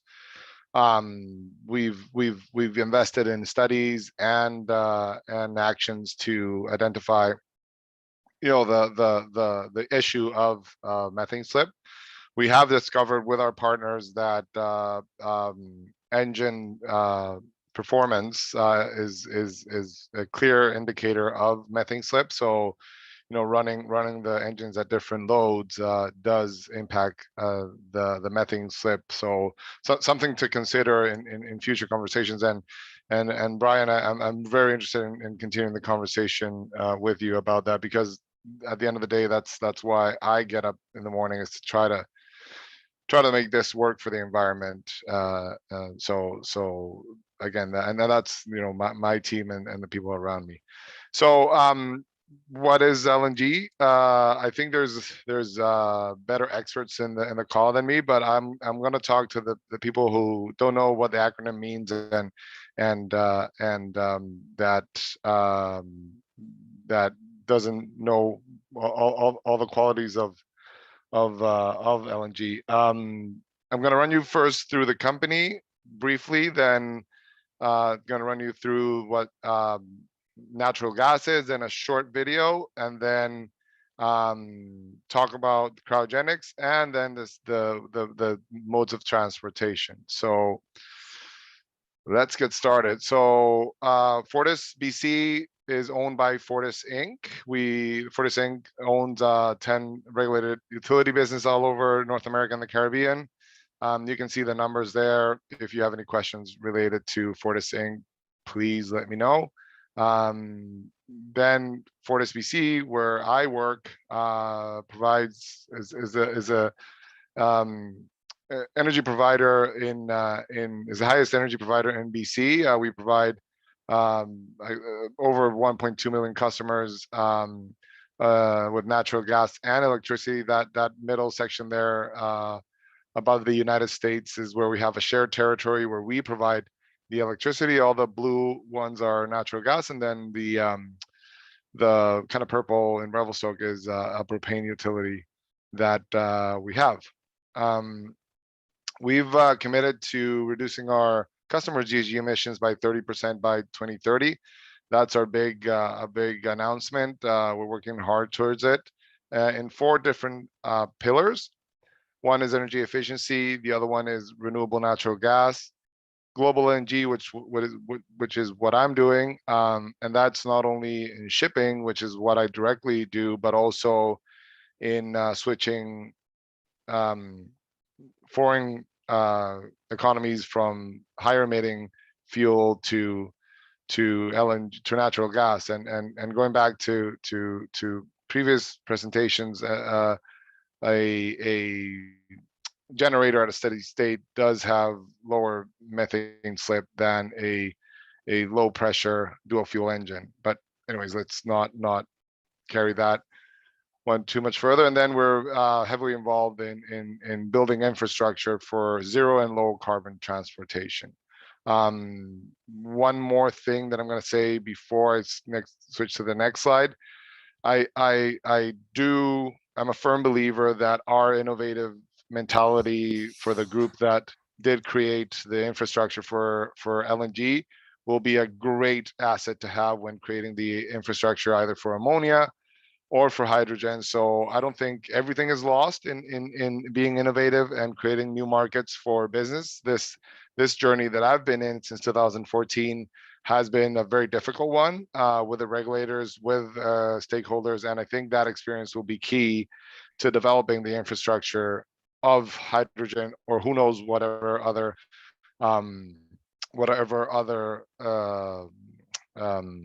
fuel the inventors have for us in the future.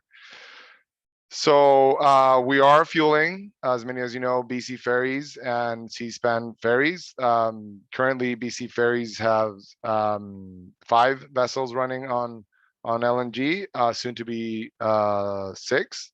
And Seaspan has 2, with a 3rd one already been commissioned and a 4th one in February. We have done over 4,000 bunkering events. A couple of years ago, I was in a conference in Amsterdam, and they were celebrating 4,000 bunker events in 10 years. We've been only at this for 5 years. So pretty big achievement. We're going to hit 5,000 bunker events.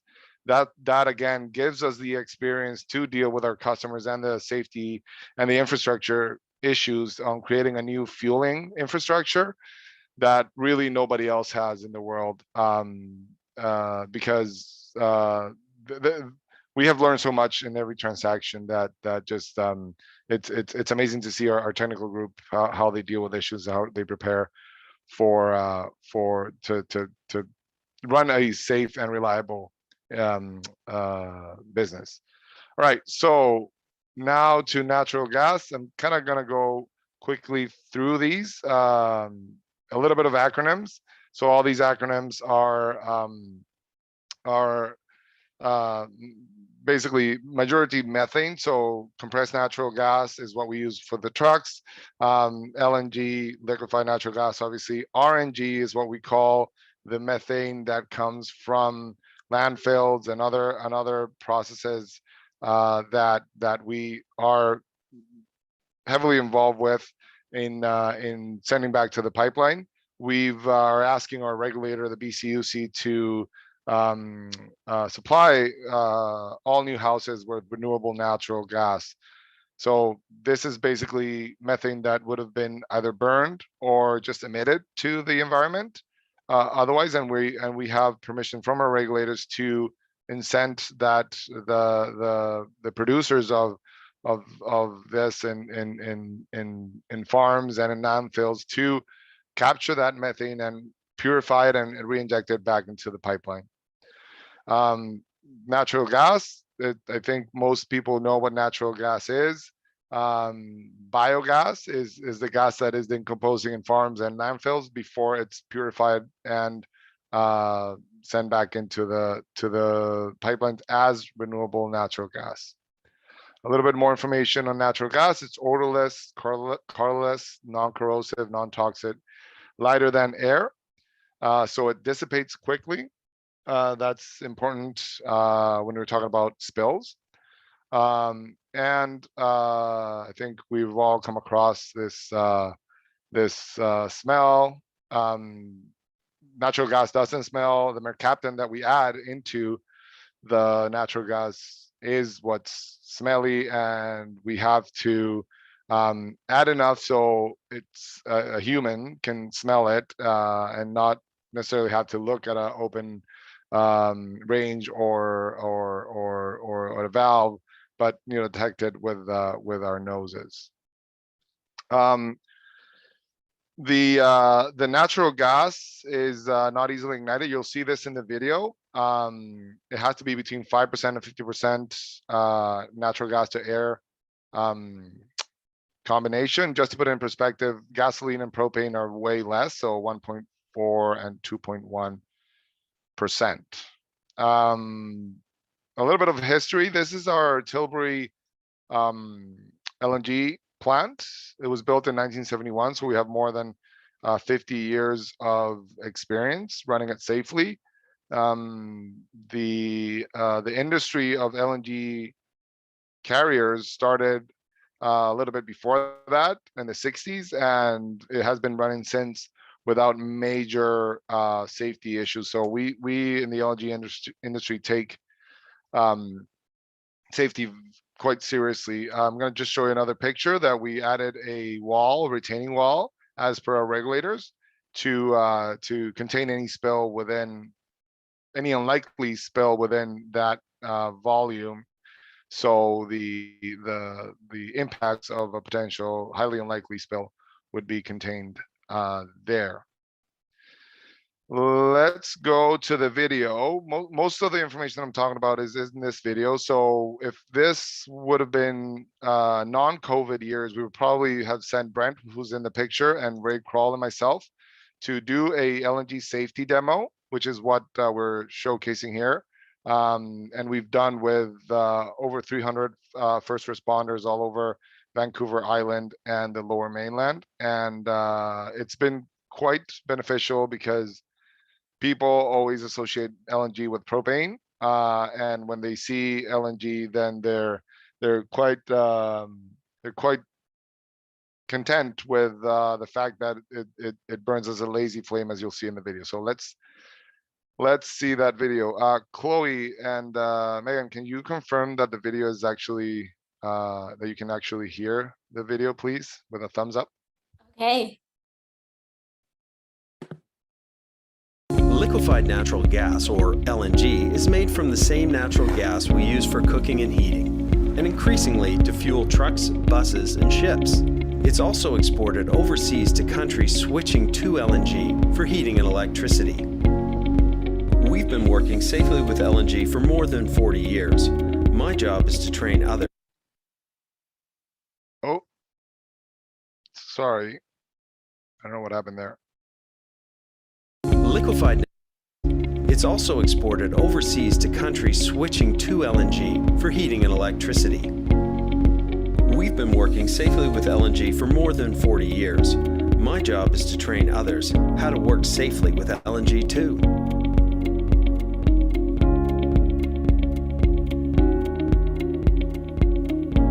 When natural gas is cooled, it transforms into a liquid and becomes much more condensed, roughly the equivalent of shrinking a beach ball to the size of a ping pong ball.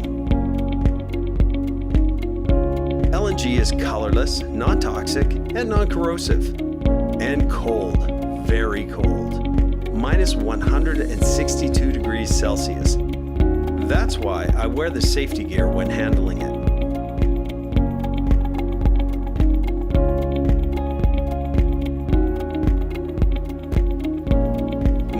Who work with LNG never handle it in this way. In liquid form, it's stored in a double-walled insulated tank, similar to a thermos, and will not burn. LNG can be flammable when it warms back into a vapor. As vapor mixes with air, it becomes too diluted to burn. If ignited, the vapor burns with a lazy flame, more like a candle than a blaze. In the unlikely event of a spill or leak, once LNG is exposed to air, it will warm, turn back into a gas, rise, and dissipate quickly, leaving no residue. If spilled on water, it won't mix. LNG will vaporize quickly. I'm proud to work safely with LNG every day. At Fortis BC, we believe LNG has a key role to play, now and in the future.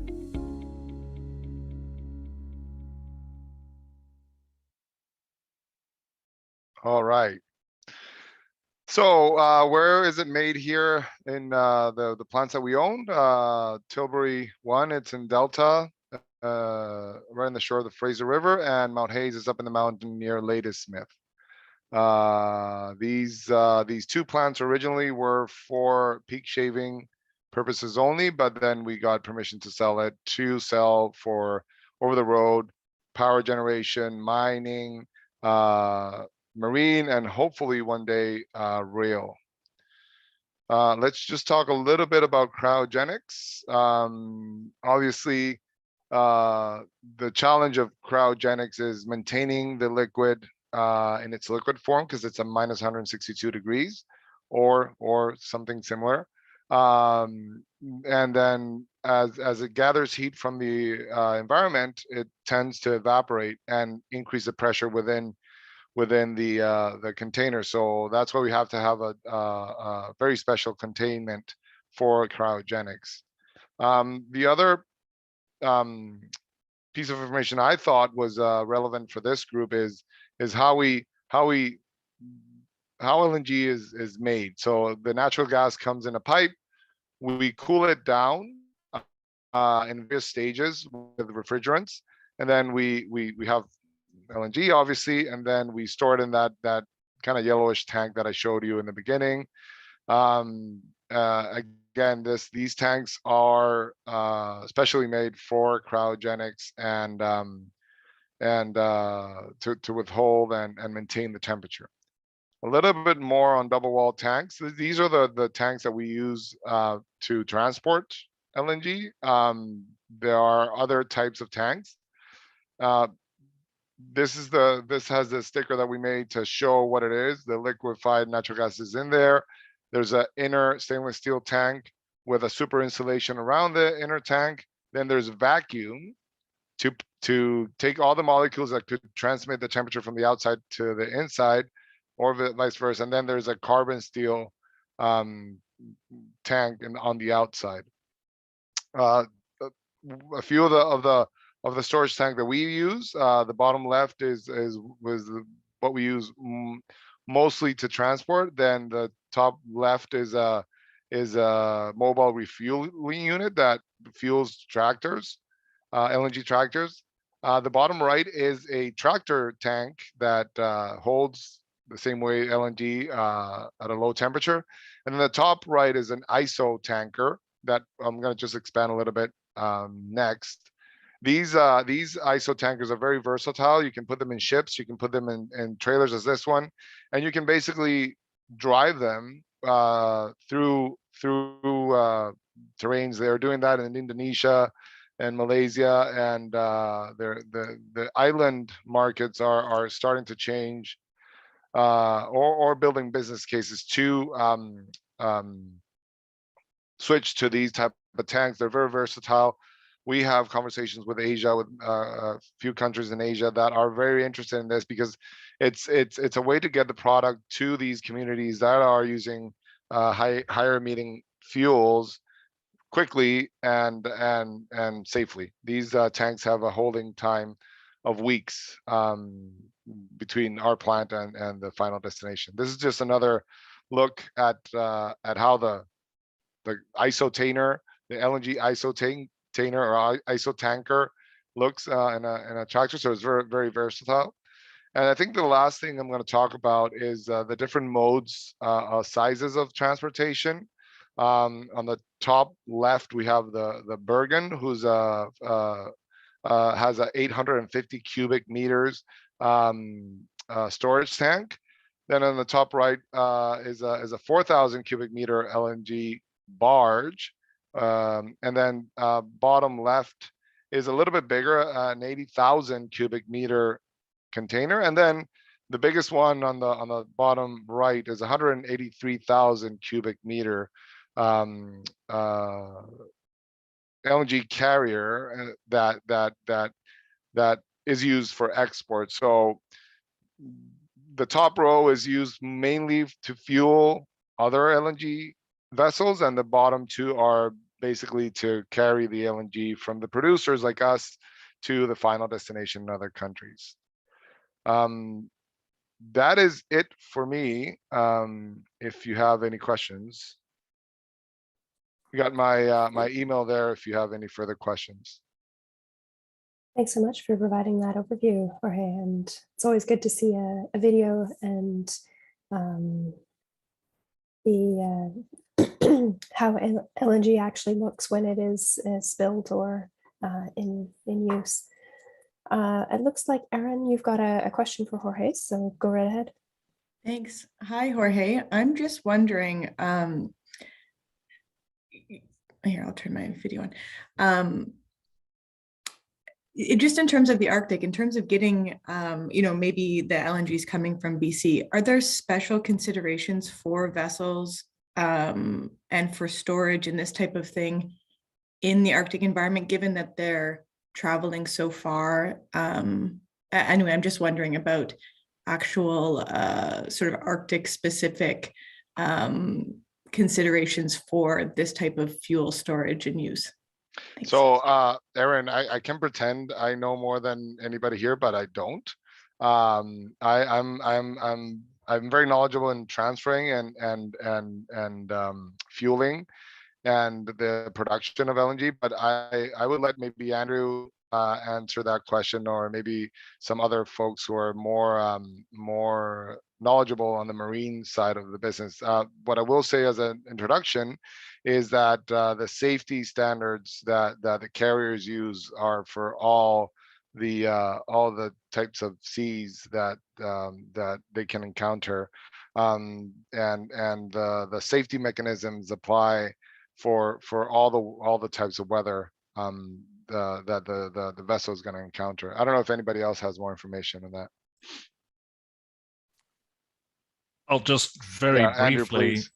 I'll just very briefly say that the LNG carrier industry, the transportation of LNG in the big ships, has a terrific safety record. You hear occasionally about ships running aground or containers falling off or driving into the banks of the Suez Canal and all of this stuff. There has never been a major incident with an LNG carrier.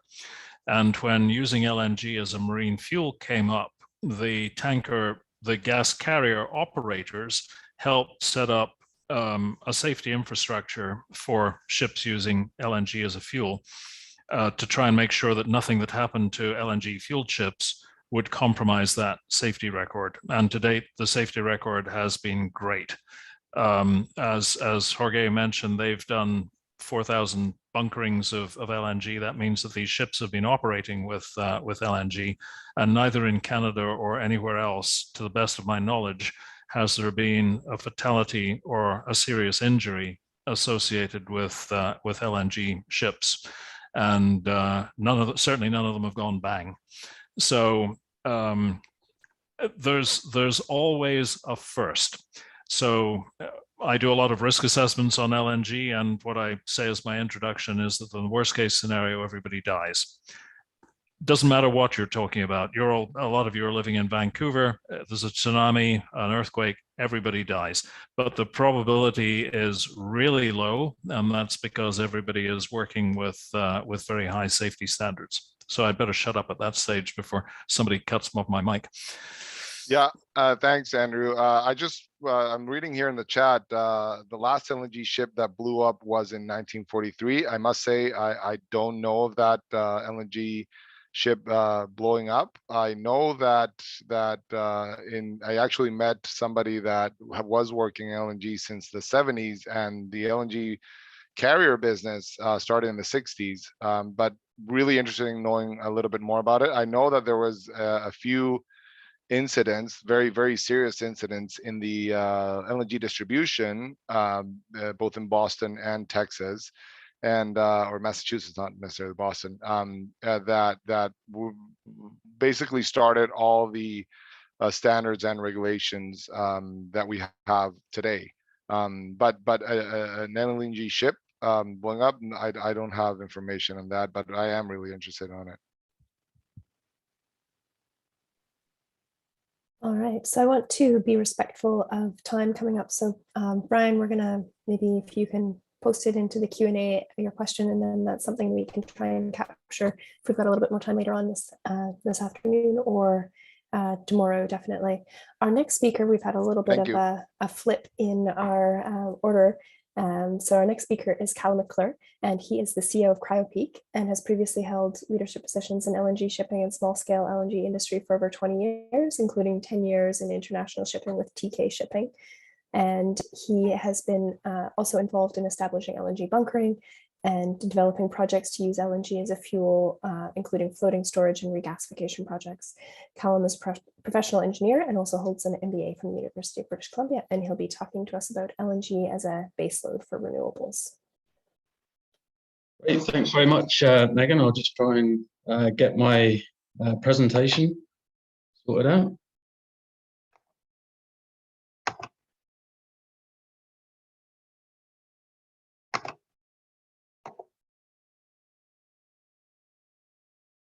Can everyone see that? Okay, great. Well, it's a pleasure to be here with the Arctic conference, and I'm going to talk a little bit about CryoPeak. We're actually pretty involved with LNG in the Arctic. We routinely transport LNG up to some of the most northern communities in Canada. And I can give you a little bit of experience. I can show you some of the infrastructure we work with and some of the solutions we provide, enabling a cleaner energy to the very remote parts of our nation. So first of all, maybe a little bit of background on our company. So we've got a mission to be a leading low carbon fuel provider in North America, supporting a transition to a cleaner, more efficient energy source. Before I joined CryoPeak or founded CryoPeak, I used to work for a company called TK Shipping. We're a large LNG shipping company.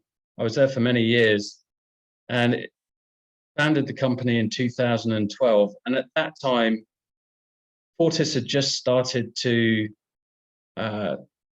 market LNG from Tilbury in limited quantities for transport fuels. And so we saw that there was a potential opportunity at that time, particularly in economics and also in emissions.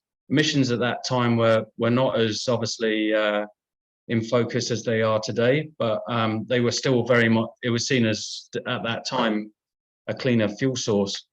What's been very interesting in that, in the last sort of 10 years almost, it's taken that time for us to develop technology, business systems, the infrastructure to be able to deliver fuel to some of these locations. So in terms of looking at that timeline, we've been in it now a decade, and it definitely, when we go into industries transitioning into newer sort of fuels and the new fuels of the future, it doesn't just happen overnight. It definitely takes time. We've grown to about 30 employees based out of Vancouver in British Columbia. We have drivers on the highways in Canada. We have service technicians that support our projects up in northern Canada. We focus on liquefaction, storage, and regasification technologies, which are needed to be able to use LNG as a fuel. And we have optimized distribution with using marine and also land-based transportation. We were a Canadian controlled company, and more recently in 2018, BP, which is not the British Petroleum BP, but Boone Pickens, who was an energy entrepreneur in the US, his fund invested in us in 2018. So what we do is similar to Fortis in a way. We have liquefaction, and I'll go into that in a little bit more detail. We try and have our liquefaction as close as possible to our customer locations so that we reduce the transport time. We also provide transport services using our fleet of transport trailers that operate across Canada. And then we have storage and vaporization equipment that's at a customer site. Either that's owned by a customer or it could be provided by us to use the fuel. So really what happens is we cool the fuel down to turn it into a liquid. We transport it as a liquid. And as Jorge had shown, we get very good energy density from it. And then at the customer site, we are able to keep it in that liquid form and store it so that we actually have good volumes of storage on site. And then we have to heat that liquid up to convert it back to a gas again so it can be used as a gas, either for heating or power generation or whatever the end application is. So we have a small little plant. It's nothing like what Fortis BC have down in the mainland, but we have a facility in Fort Nelson. And Fort Nelson is very important for us because it's really the end of the pipeline network in Canada, in the Northwest. We can't get any further north. I know there's some projects that are looking at new field developments, but what we've done is we've tapped into the gas system.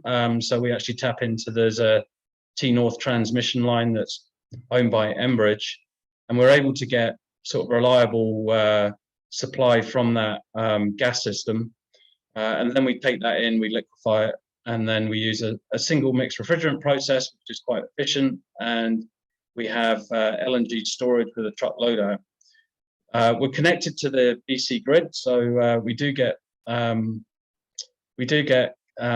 power from BC Hydro. Unfortunately, it's still not as clean as we'd like it. It's still the power up in Fort Nelson is generated by gas, but in the future, hopefully that becomes from renewable sources as well and lowers the carbon intensity of the fuel. But the important thing is we're on the Alaska Highway. We are the most northerly point of the gas network system that gives us access into northern BC, the Yukon, and the Northwest Territories, using roads to transport LNG to the north. We have an optimized fleet.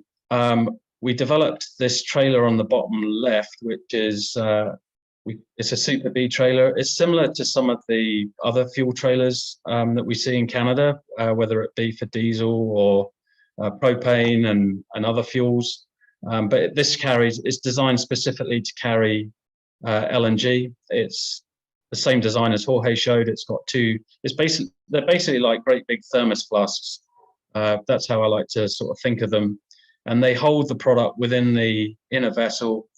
They transport it long distances without any sort of allowing the product to escape to atmosphere, and then they offload it into storage at the end customer site. So we've safely delivered over 20 million gallons in our history, and we've traveled over 7 million kilometers.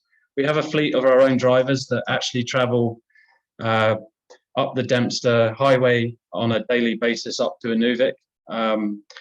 For people that don't know, that's a 700-kilometer gravel road that goes from basically Dawson City, which is a few hours north of Whitehorse, and they head up into Inuvik and deliver LNG to the Power Corporation of Inuvik. And on the bottom right, you can see these are the LNG tankers actually going on the ferry that goes across the Mackenzie River, and they provide the fuel source for that application. That's just another picture of the very sort of cold, beautiful climate we operate in. And this year it was super cold. Actually, before Christmas, it was we were again back over or below -40. We got to -48 up in one of our applications. It's super cold, and it's very sort of challenging logistics routes. We have an in-house fleet of drivers. It's amazing the drivers that what they actually do. They come from the communities that we pass through, and they travel huge distances up and down the Alaska Highway and also the Dempster Highway, delivering fuel on a day in, day out basis to communities that need that. Some of our applications that we have mobile applications. You can see here, this was actually support for a geothermal project in Fort Nelson. It was to develop a renewable fuel source, and they wanted to be able to power the test rigs and the pumps with natural gas. So they had gas generators here. These generators are not dual fuel. These are specific gas-only generators, so they don't blend any diesel or anything with them. They're just straight gas generators. They have a good performance, and they've been proven to operate well in very remote parts of Canada. So that's one application.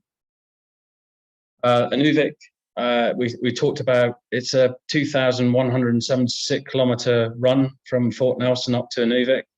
in the early days in the LNG industry, when we first started, we actually started hauling some of these runs from Fortis, and it was down in the mainland, and it was 7,600 kilometers on a round trip basis, which is, I think, is still a record of one of the longest LNG haul globally that was done.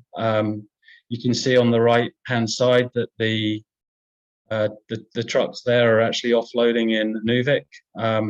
Interestingly, you can see just a little bit of the diesel storage tank, which is on the left, and then you can see the two small vertical LNG tanks. And storage is important. There's not a ton of it up in Nuvik, so I think there's plans to expand that storage to again provide more ability to run natural gas for longer periods of the year.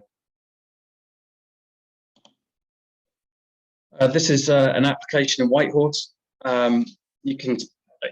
Whitehorse use LNG for a backup to the hydro power, and this is a great actual example of where LNG is used not as baseload, but it's more of a peaking solution in the winter. So the primary use of or generation of power in Whitehorse it comes from the hydro systems. There's some huge dams and facilities that produce hydro power. But then in the very cold, dark depths of winter, when it's really cold and there's a lot of electrical heating going on, you need to back that up, and you need to have additional capacity. And Whitehorse, Yukon Energy Corporation invested in gas-powered power generation equipment to actually use natural gas to supplement the hydropower in the winter. And that's a trade that happens very much in the winter months when it's very cold, and trucks will transport the LNG in from northern BC and Alberta, and from Fort Nelson up into this location. This is one of the Super Bs that's offloading at the Power Corp. So this is a good example of where LNG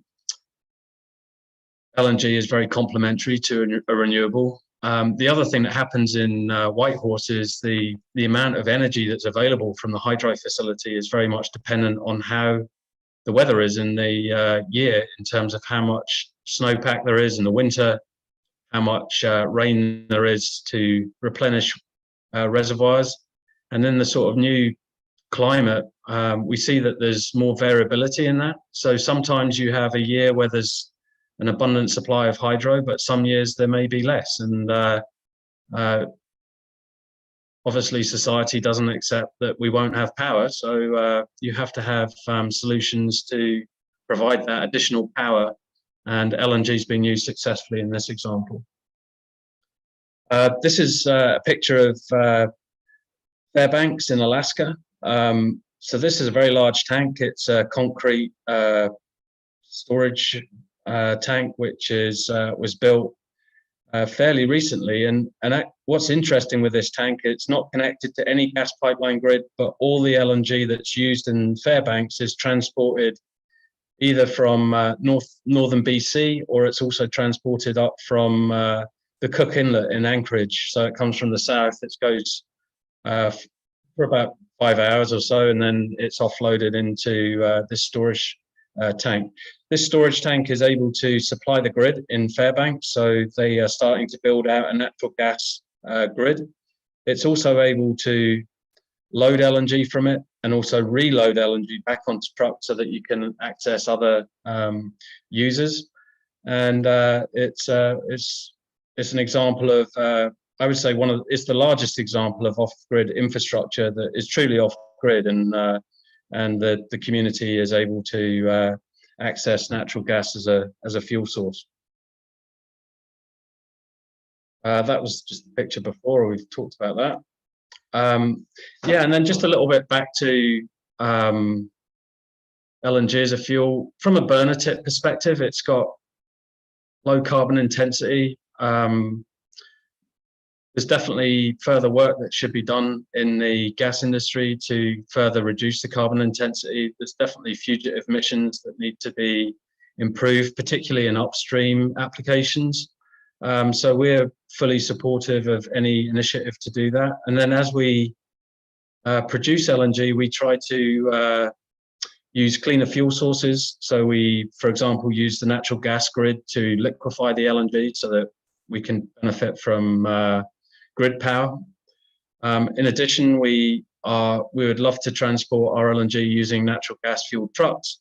The technology isn't yet available for that, but we see that coming in the future. And then beyond that, we see that the future is also to lower carbon fuels as well. And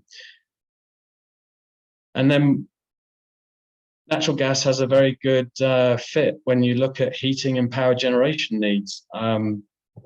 It's got a great application in northern climates, and one of the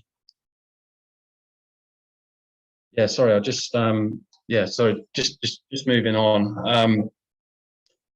So from an emissions perspective, natural gas has the lowest carbon intensity on this list of fuels. Obviously, renewables the best, and we're trying to lower that as much as possible. So, but we still see there's a fit for natural gas to back up renewable fuels in the north. The other advantage with LNG is in northern BC, we have the lowest gas prices in North America, and possibly some of the lowest gas prices in the world. And in my view, we haven't done a good enough job of using that fuel in Canada. It's a fuel that is abundant. We're able to buy our gas from Station 2, which is a trading index in northern BC, and we can get gas for very low cost, and also we can lock prices in for 10 years. And really, when we look at some of the communities that we deliver to, communities actually have the worst energy prices by such a large amount. And it's in a lot of places we look at fuel costs, power costs that are so that if they were present down in Vancouver or places like the large cities in Canada, they wouldn't be tolerated. It would just be uneconomic to live there. And so there really is a real issue of having access to cost-effective energy in these locations. And one of the things with the locations up there, the Arctic is, there isn't any use of coal in the Arctic, which is a great thing. But if you look down in North America, we actually have our grids in some of the areas across Canada have a lot of work to go to get to where the Arctic energy is today in a lot of cases. The other benefit with LNG is we do have gas commodity prices that have shown to be, that's the volatile part of the fuel, if you like, from a pricing perspective. But if you look at the way that when we take, for example, up in Nunavut, the biggest cost to actually get LNG to the north is transport. The next biggest cost is to liquefy it. And you can see on the right, it's about 31% of the delivered fuel cost. And the natural gas input is only about 15% of the overall price.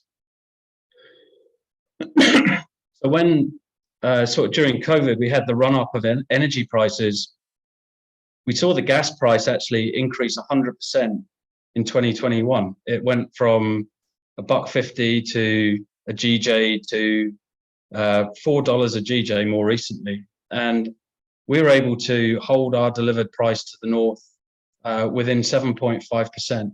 And that's because the majority of our costs are not volatile, they are fixed capital transportation costs, which we were able to control. It was a lot more stable than other fuel sources. And so that's been a benefit certainly to the north. And as we look to the future, there will be an increase in gas-powered electrical generation, and it will increase its market share, and that will definitely be at the expense of coal. So use of gas as a power generation fuel, definitely we see it increasing. The application, two real segments up in the Arctic: power generation. See renewable projects that are great for electrical power source, but do have challenges. Main challenges that we see are they could be intermittent, For example, solar. In Watson Lake, there's a big solar project that's going to be undertaken, but in the winter, obviously, there's just not a lot of sun. That's just the reality of northern climate. And also the other thing that we see is where, for example, Whitehorse, for example, has grown its base of demand and is unable to meet its customer-based demands through renewables, through the hydro. And again, it becomes exacerbated in the peak demand in the winter. And again, backup power generation was required there, and LNG can fill that gap. I think the other thing that's really good is up in the north, where LNG has an application is because gas heating is a really efficient way of heating space and water.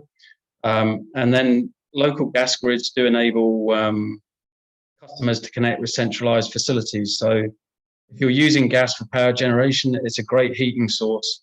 And we're starting to see again the opportunity for local gas grids are becoming more common across Canada, and it's a way that gas has been provided to Canadian homes. LNG is a very sort of safe fuel for these low temperature environments. Up in Nunavut, we do see there's the use of propane for heating, and that has the challenge of, at these very cold temperatures, actually liquefying in the pipelines and causing issues at homes when you go to turn on the heating or the cooking. Then you can find that actually in the line the propane's liquefied. Because natural gas is such a low liquefaction temperature, we just don't have that issue. So it's well suited to the north. I'm certainly not going to talk to the future, but I'd love to see more lower carbon opportunities in the future.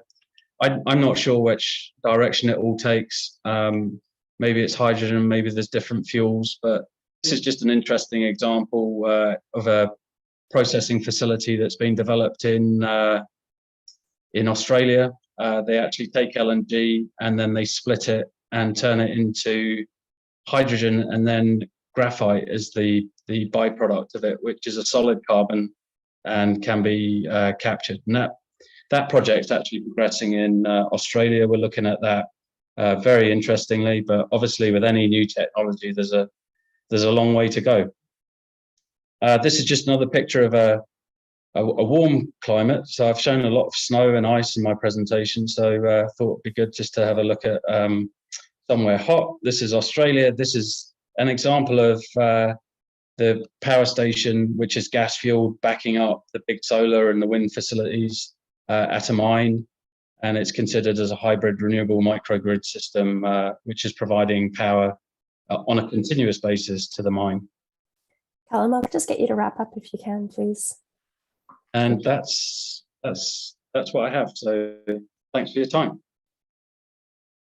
Thank you so much for providing that overview of the work that you guys have been doing and the options for natural gas and local grids. It's a really interesting topic. So unfortunately, we don't have any time for questions, but if anybody does have questions for Callum, please do message either using the Q&A function or the chat, and we will try to address those later. I'd like to now introduce Erin, and we'll move on to the next presentation. So Erin Abuabsi is the Director of Policy for Oceans North, and she is focused on interdisciplinary policy solutions and working to address issues related to climate change and industrial and commercial pressures in the Arctic. She draws on experience in the private sector and with the Auditor General of Canada, with First Nations in British Columbia and the Public Health Agency of Canada. She earned her master's degree in natural resource management and regional planning at SFU, Simon Fraser University, and has also conducted paleo-ecological climate change research. Erin is based in Ottawa, and I'll hand it over to you now. Thanks, Erin.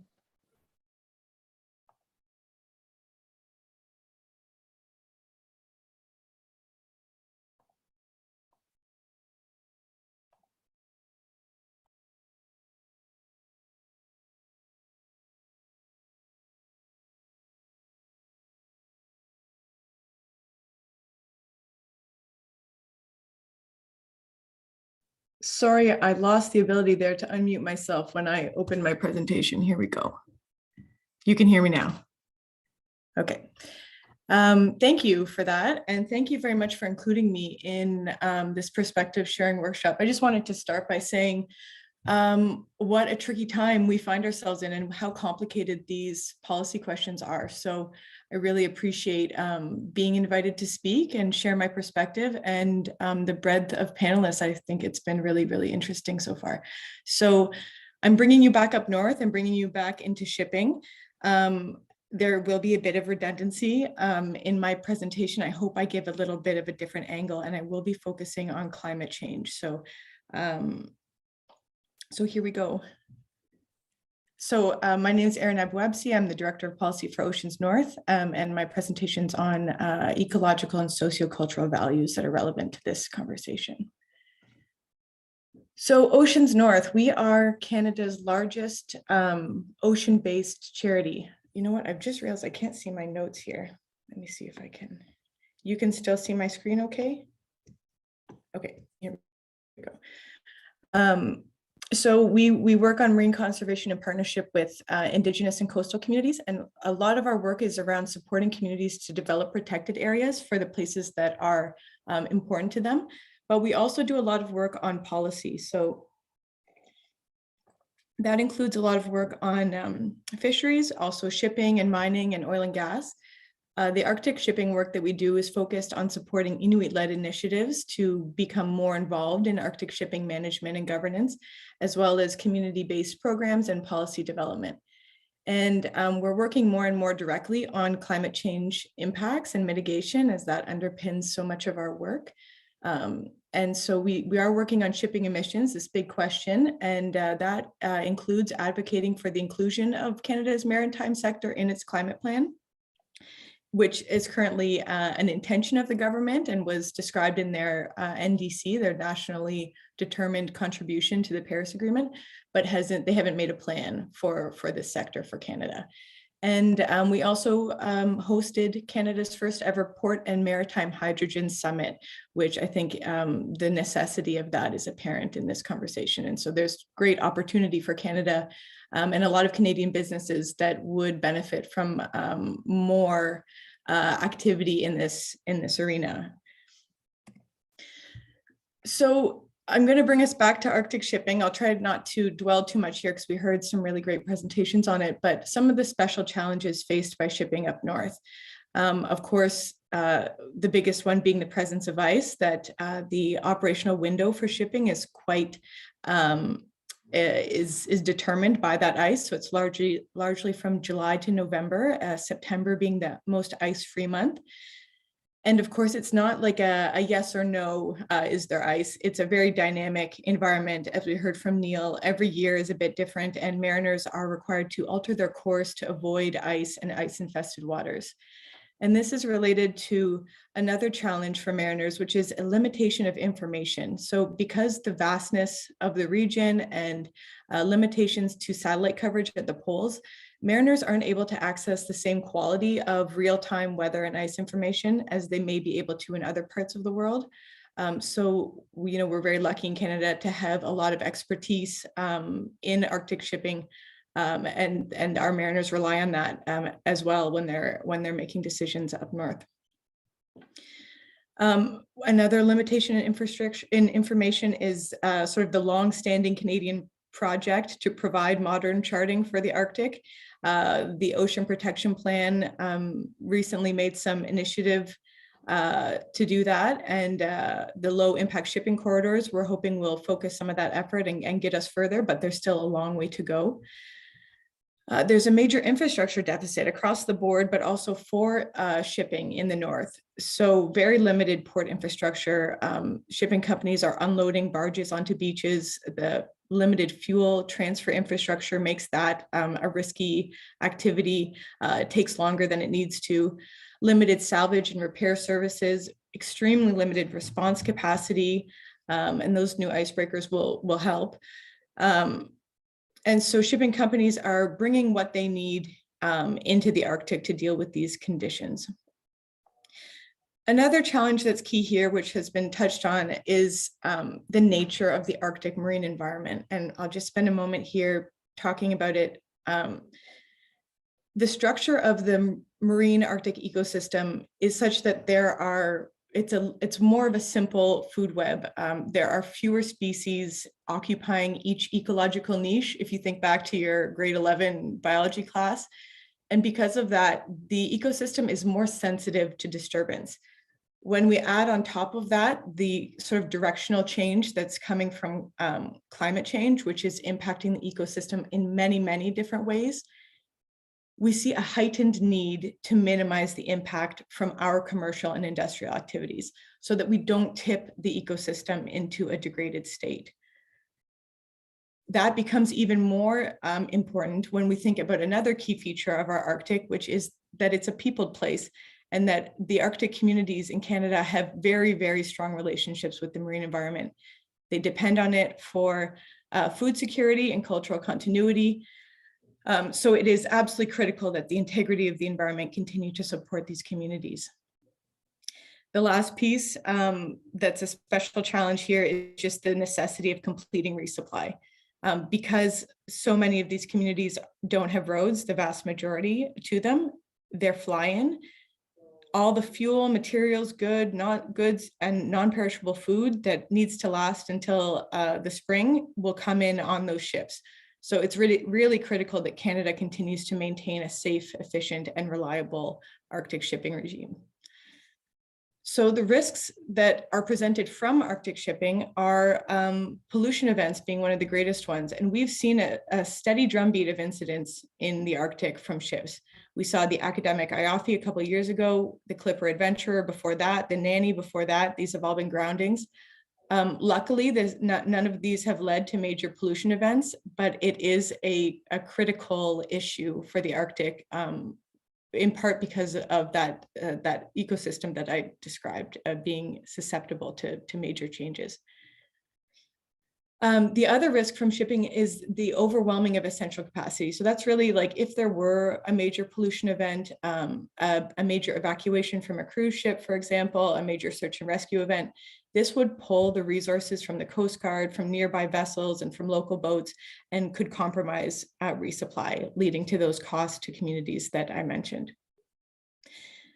The next one is disturbance to wildlife and hunting, which has been mentioned. And we hear a lot about that from communities, that people depend on their community members being able to go out and hunt for marine mammals and birds and fish and bring that back. And when shipping intensifies, it risks pushing these noise sensitive species away from communities and making it more difficult for them to access them. So we hear a lot about the need to keep vessels offshore, keep them away from sensitive areas, and make sure that our operators know how to manage in a way that reduces impacts to Arctic species. The introduction of invasive species, as I mentioned earlier, this has to do with the food web as well.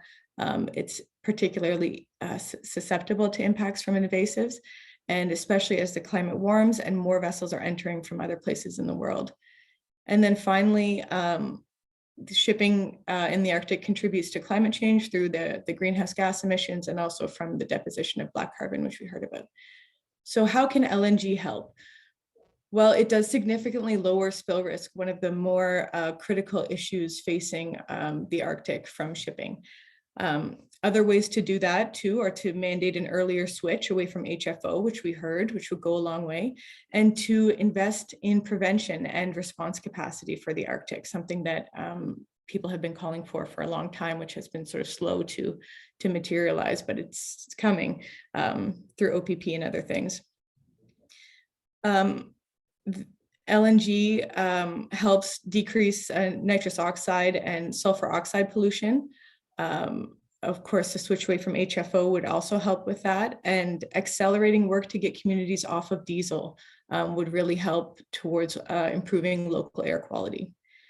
And then finally, we heard from Brian Comer. It was great to have him on this panel about the greenhouse gas emissions, that there may be marginal greenhouse gas emission reductions with the right technologies, but it's important to understand that these are not at the scale compatible with the work that needs to be done to achieve net zero. And what we really need is to accelerate the work on zero emission fuels and technologies for this sector, and to bring it in line through plans and targets with net zero by 2050.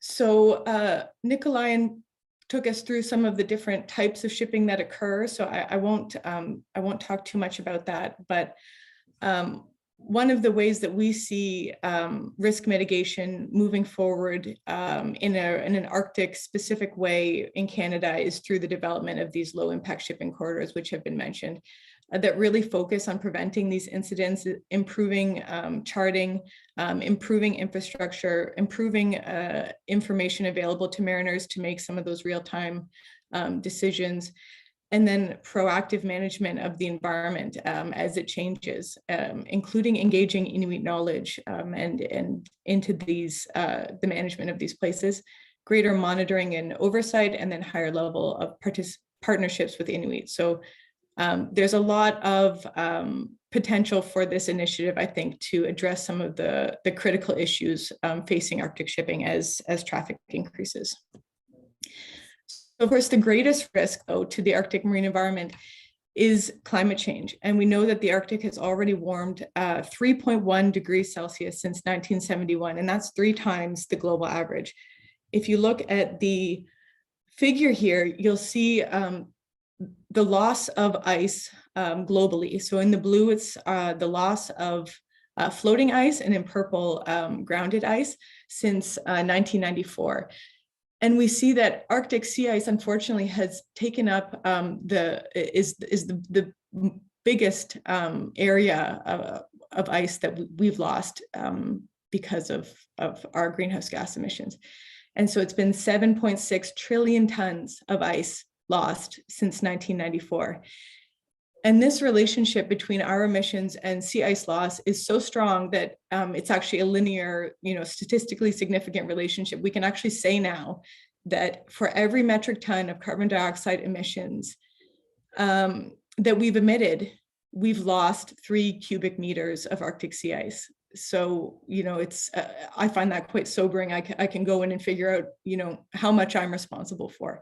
And it really speaks, I think, to the disproportionate impact of our activities on the Arctic. This sea ice loss has had wide-ranging effects and will continue to have wide-ranging effects. Of course, it reduces the albedo of our planet. It affects mid-latitude circulation and weather. It contributes to sea level rise. Importantly, it contributes to the Arctic amplification effect, where the warming water increases the likelihood of warmer temperatures regionally and the thawing of the permafrost, which then releases potentially more carbon dioxide and methane into the environment, creating more regional warming. And so in our efforts to mitigate climate change to less than 2 degrees or 1.5 degrees global average warming, it's really that feedback that we're trying to muffle because it's so powerful. On the ecosystem, this loss of sea ice has major implications for the ecosystem. Sea ice is the platform, and underneath it, much of the plankton in the Arctic marine environment grows. The zooplankton eat that plankton, and the fish eat the zooplankton. So it's a critical framework for the food system.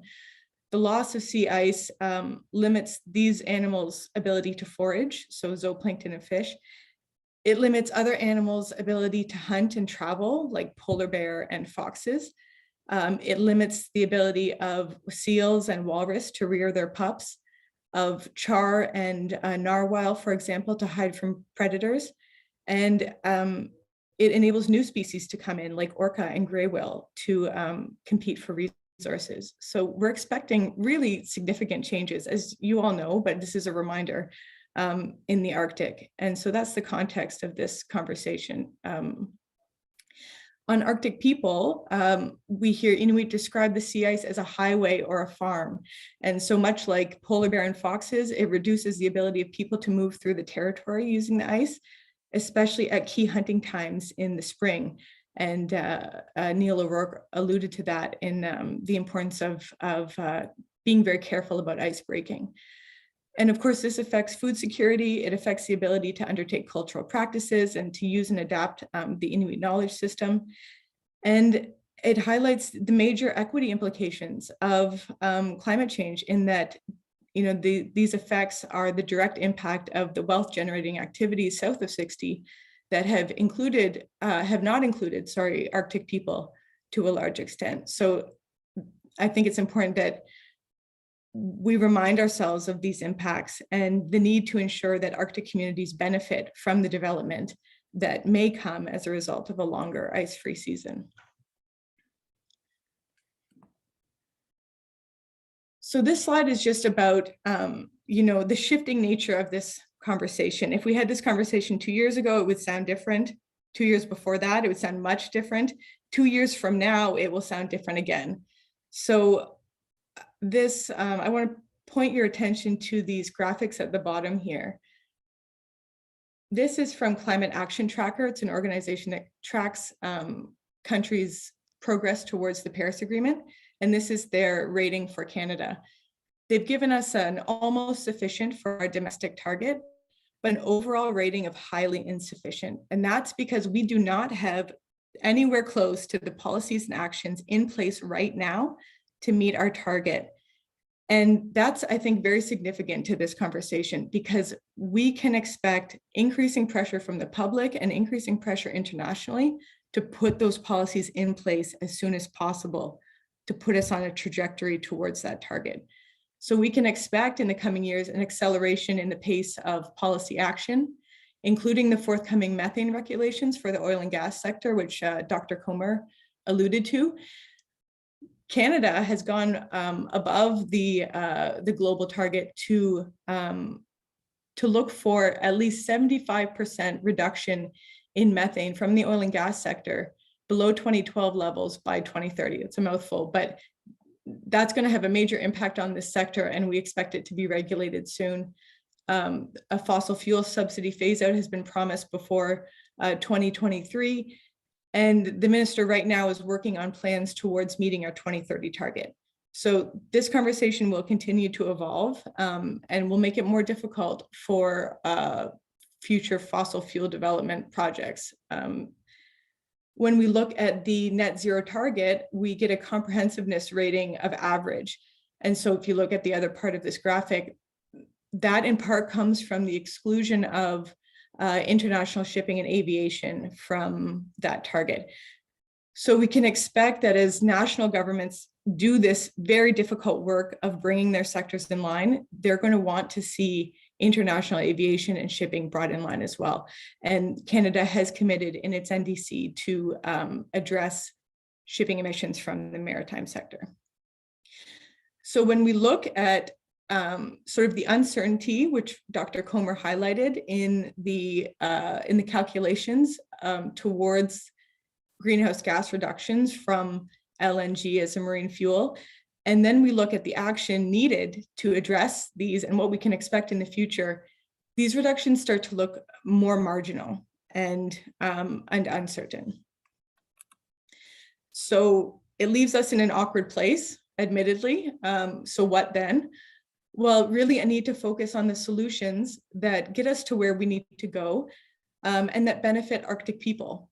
So major long-term investments in housing, energy systems, local infrastructure and adaptation, investments in safer Arctic shipping and pollution prevention, such as the low impact shipping corridors, such as improving the HFO ban to truly be a ban and come in at a nearer term, and investments in zero emission technologies for vessels and Arctic communities, two of the most major challenges that we're facing out to 2050.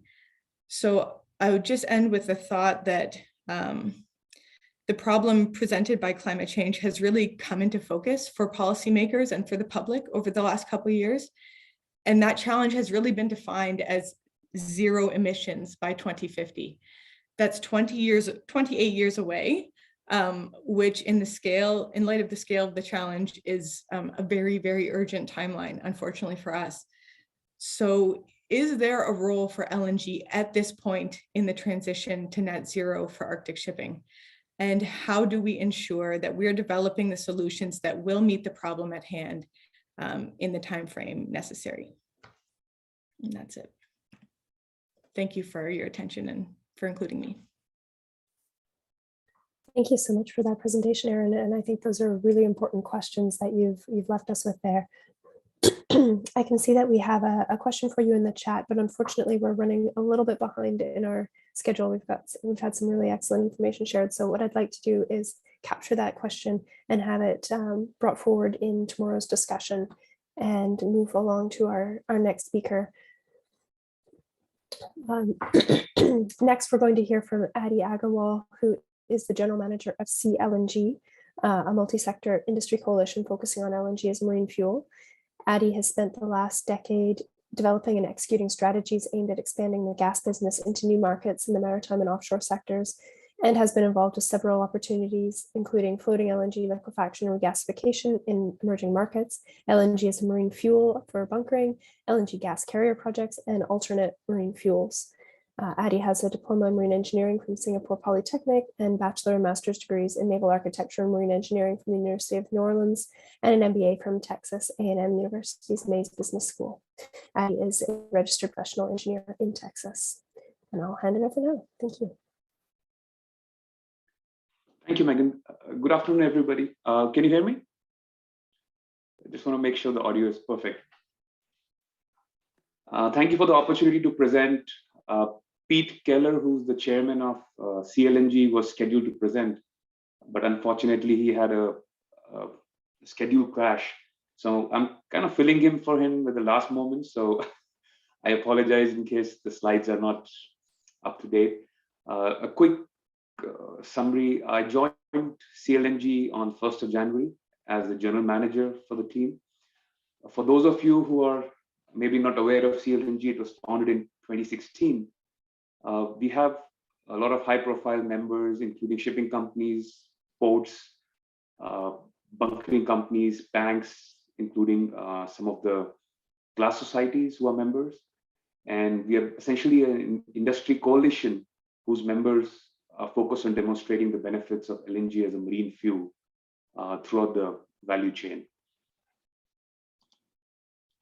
So this presentation is basically a summary of a document that we present annually to our members and to the industry.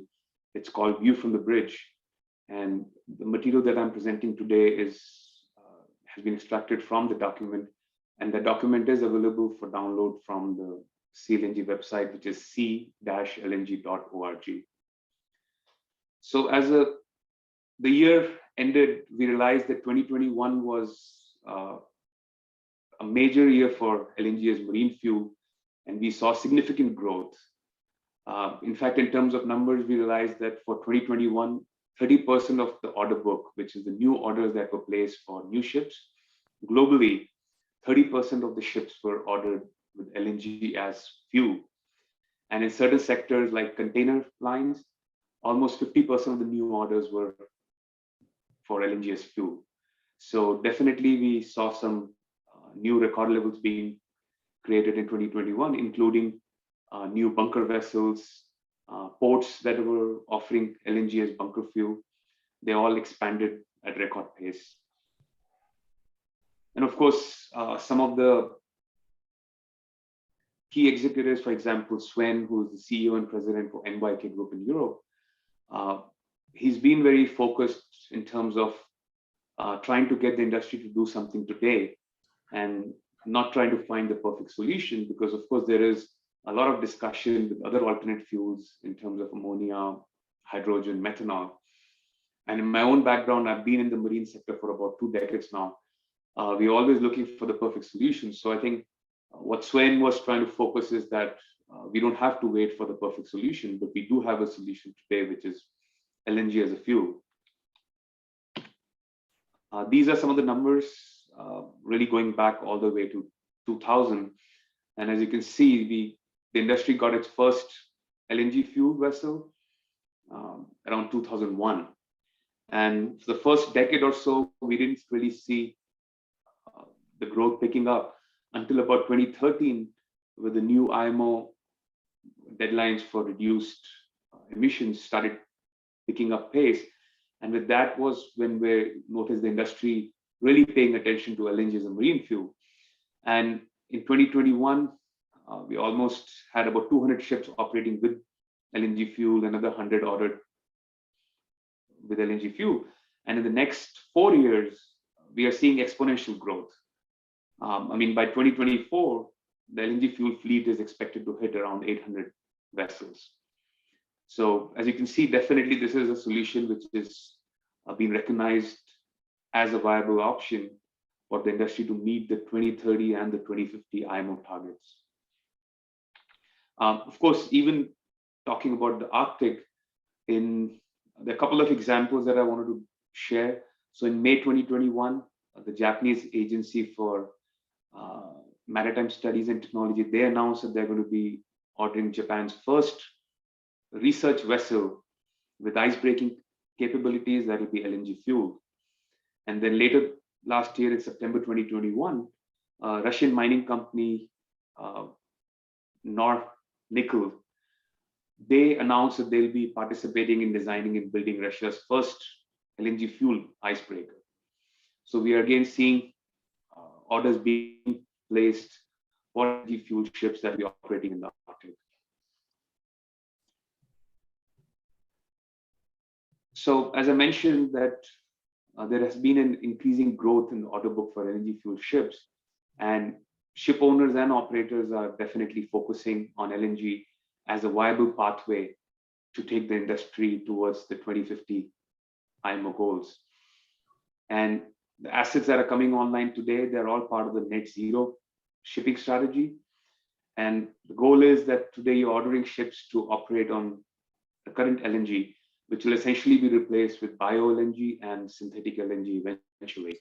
But the key point that I want to make here is that all these assets that are being ordered today and that are operating today, they are compatible with either bio-LNG or synthetic LNG. So for the shipping sector globally, I think they are pretty much prepared to meet the new targets set by IMO. This is a global sort of graphic to show the global activity. And as you can see, the sectors, the various sectors, which is whether it's the cruise industry or the container industry, all these sectors are highlighting tremendous growth. So for example, in the cruise sector, what you see on the left side of the screen, which is 7 ships are currently operating with LNG as fuel, and there are 26 ships being ordered with LNG fuel. So in the next 2 to 3 years, we're expecting the fleet to grow from 7 ships to almost about 35 ships. And similarly, in other sectors, especially in the container sector, 28 ships operating with LNG fuel, but the order book is almost 4 times larger. So as you can see, across the sector, we're seeing the steady pace of growth in terms of adopting LNG as a marine fuel. And then on the map itself, you can see the various ports. So all the blue dots are representing those ports that are looking at developing LNG bunkering facilities. And the green dots are those that are currently offering the option to bunker LNG. And again, we're seeing new ports coming online on the west coast of the US, the east coast, even in the Gulf of Mexico. Similarly, in Asia, we're seeing in China is picking up, Japan is picking up news. Again, in Europe, there's already a lot of activity when it comes to LNG fuel, but there are some new ports coming up. So in terms of LNG bunkering, about 24 new bunker barges and bunker ships have been ordered, while 35 are currently in operation. So this is just to summarize that the industry is moving forward and the owners are ordering new LNG fuel ships, and the ports or the bunker suppliers are looking at developing new facilities to supply LNG bunkers globally. Again, sort of focusing on the growing infrastructure, I think the key is that what we are developing today, whether it's on the demand side for the ships or on the supply side for the bunkering side, all this infrastructure is essentially adaptable for bio-LNG and synthetic LNG. So any investments being made today, they are going to be completely adaptable for the future versions of LNG. So that's sort of the key message, that we are on track and we don't have to make any major investments as the industry adapts to bio-LNG and synthetic LNG. So the consumers don't have to look at additional investments. So this is sort of a summary of the decarbonization journey. So when we start comparing the various fuels, you look at the current option, which is the low sulfur fuel and the NGO, where we're looking at almost 688. So this is basically grams of CO2 equivalent for the engine output. But I think the key number here is the 23%, which basically shows which basically shows that when you look at LNG as a fuel, including the pilot fuel, we are getting 23% savings. And this is the low pressure engine. And the next, which shows the 594, that's the high pressure, the 533 is the high pressure engine, and the 594 is the low pressure engine, which is the Otto cycle. But the technology changes have, now this is from the last study, which was published in 2019. But in the last 2 years, we've seen new technology where even the low pressure engines have reduced the methane slip significantly. So essentially bringing their greenhouse gas reduction in line with the high pressure engines. So this is sort of the key here. And of course, probably a decade ago when the technology was first introduced, the methane slip or the total greenhouse gas emissions were much higher. But over the years, and specifically in the last 2 years, we've seen huge improvements in the technology. And as a result, we have seen reduction in the greenhouse gas emissions. Again, as the studies are being updated and we're getting new data, we're realizing that the numbers are much better. So in April 2021, Sphera, which is an ESG consulting firm, they published a revised life cycle greenhouse gas emission study, and that showed that the numbers are much better. And the data for the second study was from the OEMs, which is Caterpillar, MAN, Wärtsilä, Rolls-Royce. So all the data was procured from the OEMs, and these are actual operational experience numbers and not just test bed results. And so what it's really showing is that it is important that we start focusing on achieving these targets today. And of course, the technology is there, and we don't have to wait for the perfect solution for another 10 years or 5 years when we start looking at other fuels like ammonia and methanol, which are really at their early stages of development. So when you look at ammonia or even methanol, the current fleet size are literally fewer than a dozen ships, including those that have been ordered. And there are some technology challenges that are yet to be resolved.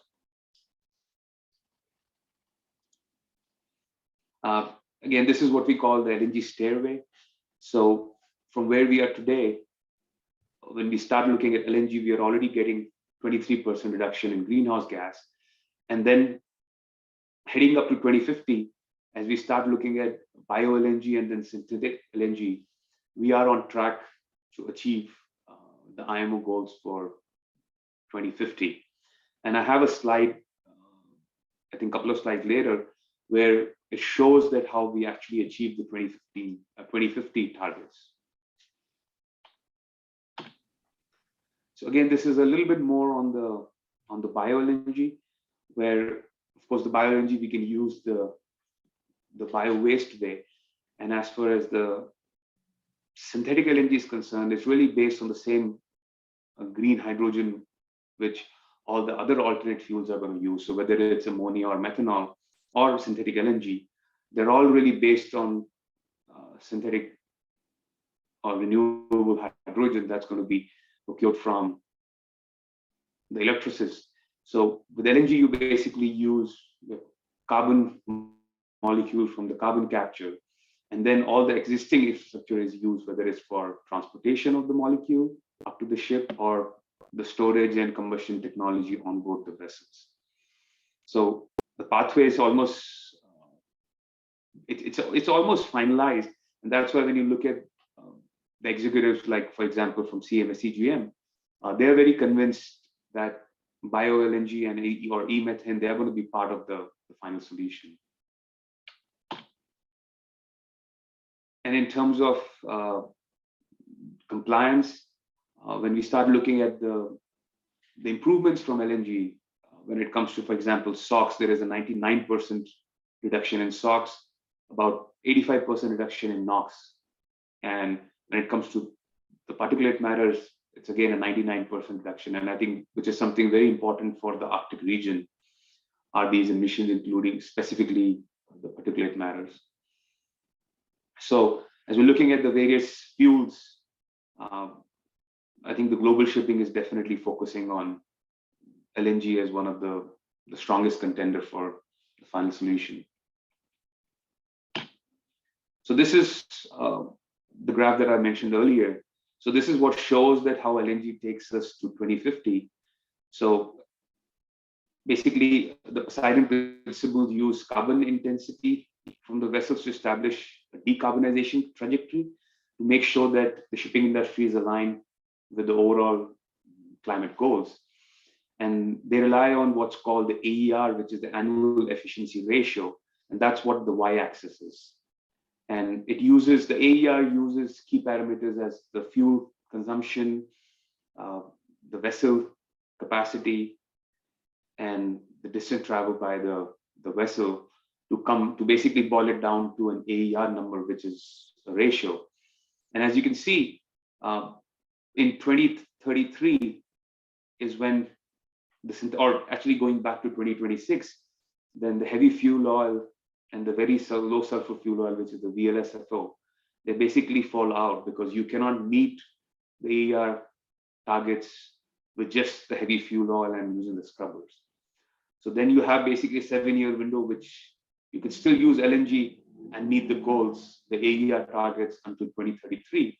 And that's when we start focusing on bio LNG and synthetic LNG to meet the goals.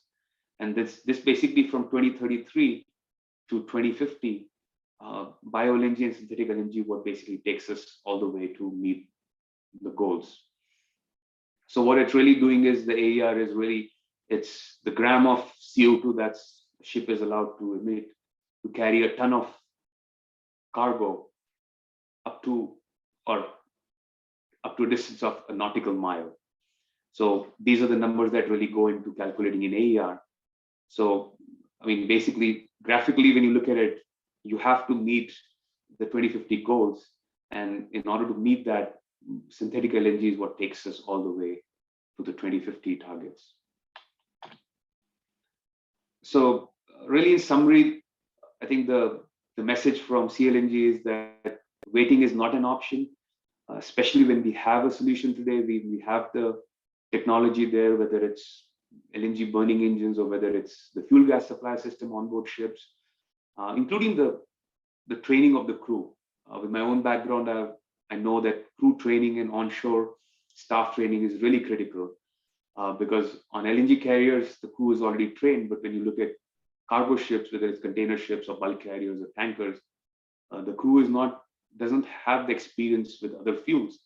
But with LNG fuel ships coming online in the past few years and what we have on order right now, even the crew training has been picking up pace. And there is a lot of the management companies are focusing on the crew to be trained with LNG fuel ships. So whether it's technology or crew training, we have options available. So decarbonization can start now. I mean, it is something which is, I think it's necessary and it's achievable. And it's achievable today, especially given the technology when it comes to LNG as a fuel.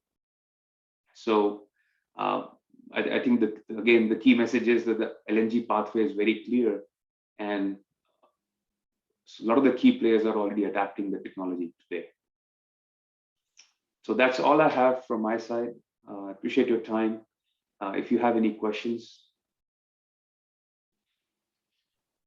Thank you so much, Adi, for your presentation and giving us a broader look at what's happening in the international marine industry in terms of LNG adoption. I think that's really interesting to see the growth in the recent years and the argument that it presents a path forward now. And I see a question from Brian, so we'll take a question now, and then we'll probably move on to our next speaker. Thanks, Adi. You seem to rely quite a bit on the transition to bio and synthetic LNG as being the reason why we should keep investing in fossil LNG infrastructure today. And I mean, there's no bio or synthetic LNG really used in the sector today because it's too expensive. Sustainable bio LNG is in extremely short supply. And it's not just the shipping sector that wants bio and synthetic LNG, it's the power sector, other transportation modes. And as we know, the shipping industry uses the cheapest fossil fuels on the planet at the moment because it's legally allowed, right? The regulations don't require any more expensive fuels. So I'm just curious how we're going to get to even a 50% reduction in absolute emissions by 2050, which is likely to be ratcheted up to perhaps net zero by 2050, and some are calling for absolute zero by 2050. If we're just going to do this with transitioning all shipping to LNG and then trying to hope that there's enough bio and synthetic LNG at a price that the shipping industry is willing to pay to make this conversion, and that we believe that the bio and synthetic LNG is actually being produced in a way that is really low or zero greenhouse gas emissions. So can you just reassure us about the supply and the cost? Thanks. Sure. Thanks for your question, Brian. So I think on bio-LNG, one point I would like to highlight is that bio-LNG is available today, and there have been few bunkering, including one in the US in Jacksonville, where as part of the bunker volume, there was a certain volume that was bio-LNG. I think on the commercial side, I can, without taking the names, I know there are some new contracts which are going to kick in within the next year, where the contract requires a certain percentage of the LNG to be bio-LNG. So this is sort of just to highlight what's going on today. But I think looking forward in terms of how do we meet the goals of 2050 and relying on bio-LNG or synthetic LNG, it's really no different than when you start looking at green ammonia. I mean, you make a valid point in terms of pricing. So yes, shipping focuses on the cheapest fuel in order to meet the demand.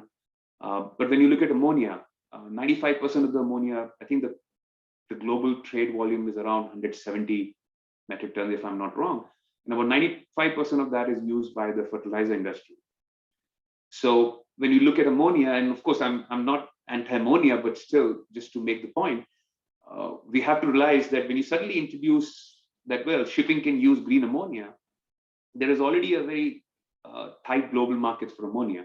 So how do we expect that there is going to be enough ammonia available for the shipping industry to meet its needs?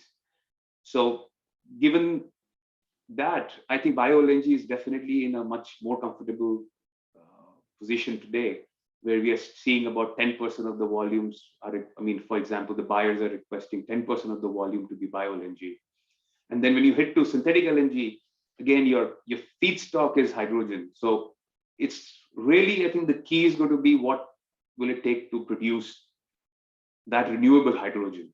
And then, of course, there are some studies which are underway to look at how do you go from that hydrogen to whether it's synthetic ammonia or whether it's synthetic LNG. So that marginal cost of taking that hydrogen is going to be what's going to be driving the industry. But I think it would be a little unfair to sort of look at synthetic LNG as something which is not very cost effective, while synthetic ammonia or methanol is going to be more cost effective than synthetic LNG. So, and I'll be happy to discuss if there are any more questions, or if you want to discuss specifically on this topic, I'll be happy to discuss offline. Thank you so much for your response, Adi. We're going to move on to our last speaker for the day now. And if there's any other questions for Addie, please feel free to put them in the Q&A or the chat, and we'll try to get them answered following today's session. So our last speaker today, we are now going to be getting more specific again and hearing from Chris King, the Director of Operations for Petronav with Groupe de Gagny. And he is going to be talking to us about his experience using LNG as a ship fuel in the Canadian Arctic. Chris has been supplying Arctic communities and mining operations with fuel as an important component of Petronav's work. Chris completed his degree at York University and actually first went to the Arctic on a summer student job in 1975, and notes that very little has changed in how Arctic communities are supplied with fuel since then, given limited infrastructure. It's still a lot of hoses on beaches. And Chris is also the chairman of the St. Lawrence branch of the Canadian Institute of Mining Engineering. So I'll hand it over to Chris. Thank you so much. Thank you very much, Megan. Much appreciated. I would ask it just if you or Chloe could just change the slides when I give you the word, if you could, please. Maybe if you could just, sorry, if you could just leave that first one back. I apologize. I would have loved to have been here through this entire day today, because it looks like just a very interesting lineup of speakers. Unfortunately, I was tasked to attend a training session on workplace harassment investigation, which isn't nearly as much fun as listening to talk about LNG. But anyways, here we are. I made it. Just by way of starting up, this is one of our LNG powered vessels discharging at a location called Inukjuak in Hudson Bay. Those of you who are not familiar with the Canadian Arctic, there are 14 communities in Nunavik, which is northern Quebec, another 30, 40 odd in Nunavut. None of them have a dock. Well, there's one being built in Iqaluit at this point. There are a couple of mine sites, one mine site with a dock. Correct that, two mine sites with a dock, but basically every drop of product that goes ashore to supply the communities through the Canadian Arctic goes through floating hose. Typically, they're about a mile long. You can start to see some of them around the stern of the Mia de Gagny here. And with that, I'll ask if you can just flip on to the next slide, please. So a bit about Petronav. We are the commercial operator of de Gagny tankers. We are a subsidiary of Groupe de Gagny. We operate 9 ice class 1A tankers. The 5 newest ships in the fleet are dual fuel vessels. Of these ships, they range in age from 5 years old to 2 years old. 4 of these ships were built to our specifications in Turkey. 1 was purchased from Fjordtank. As I say, Petronav does the commercial operation. Transport de Gagny is the owner of the vessels, does the crewing and the maintenance, and we in turn try and charter them in and have the various commercial contracts. And with that, I'd ask you to go to the next slide, please. So we're the largest independent transporter of refined petroleum products in the Canadian Great Lakes, St. Lawrence River, and Maritimes. We have exclusive long-term contracts with Canadian oil majors, so that's Valero Energy, which you would know as Ultramar, Suncor, which you'd know as Petro-Canada, and Shell, which you'd know as Shell. We deliver 4 million cubic meters of liquid bulk cargo every year. We also deliver about 8 million cubic meters of Western Canadian crude oil from Montreal down to the Valero refinery in Quebec City. And with that, I'd ask for the next one, please. So these are the LNG powered vessels. The Mia de Gagny, she's an asphalt carrier. The Mia de Gagny, the Paulé de Gagny, the Rossier de Gagny. So these were 4 sister ships, all built in Turkey for us. Starting in, as I say, the first one was launched in 2017. The Gaia de Gagny was purchased from Fjordtank and is actually presently trading in their pool over in Europe for the winter. Be back in Canada for St. Lawrence Seaway opening. So the 4 sister ships are 135 meters LOA, 23.5 meter beam, 7.9 meter draft. rather somewhat unusual dimensions. Matter of fact, we had a hard time getting these ships built. Basically, they're rather bespoke. They're designed for some of our customers, both on the Canadian East Coast and the Great Lakes. So they're somewhat shorter than expected, a little beamier, and shallow draft.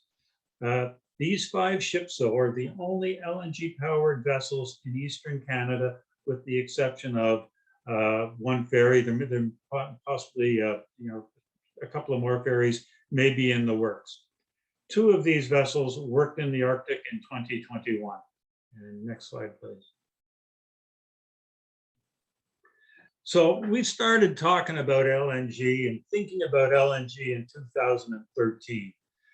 You could see the end of HFO was on the horizon. At that point, the entire fleet operated on HFO, the fleet that existed at that point in time.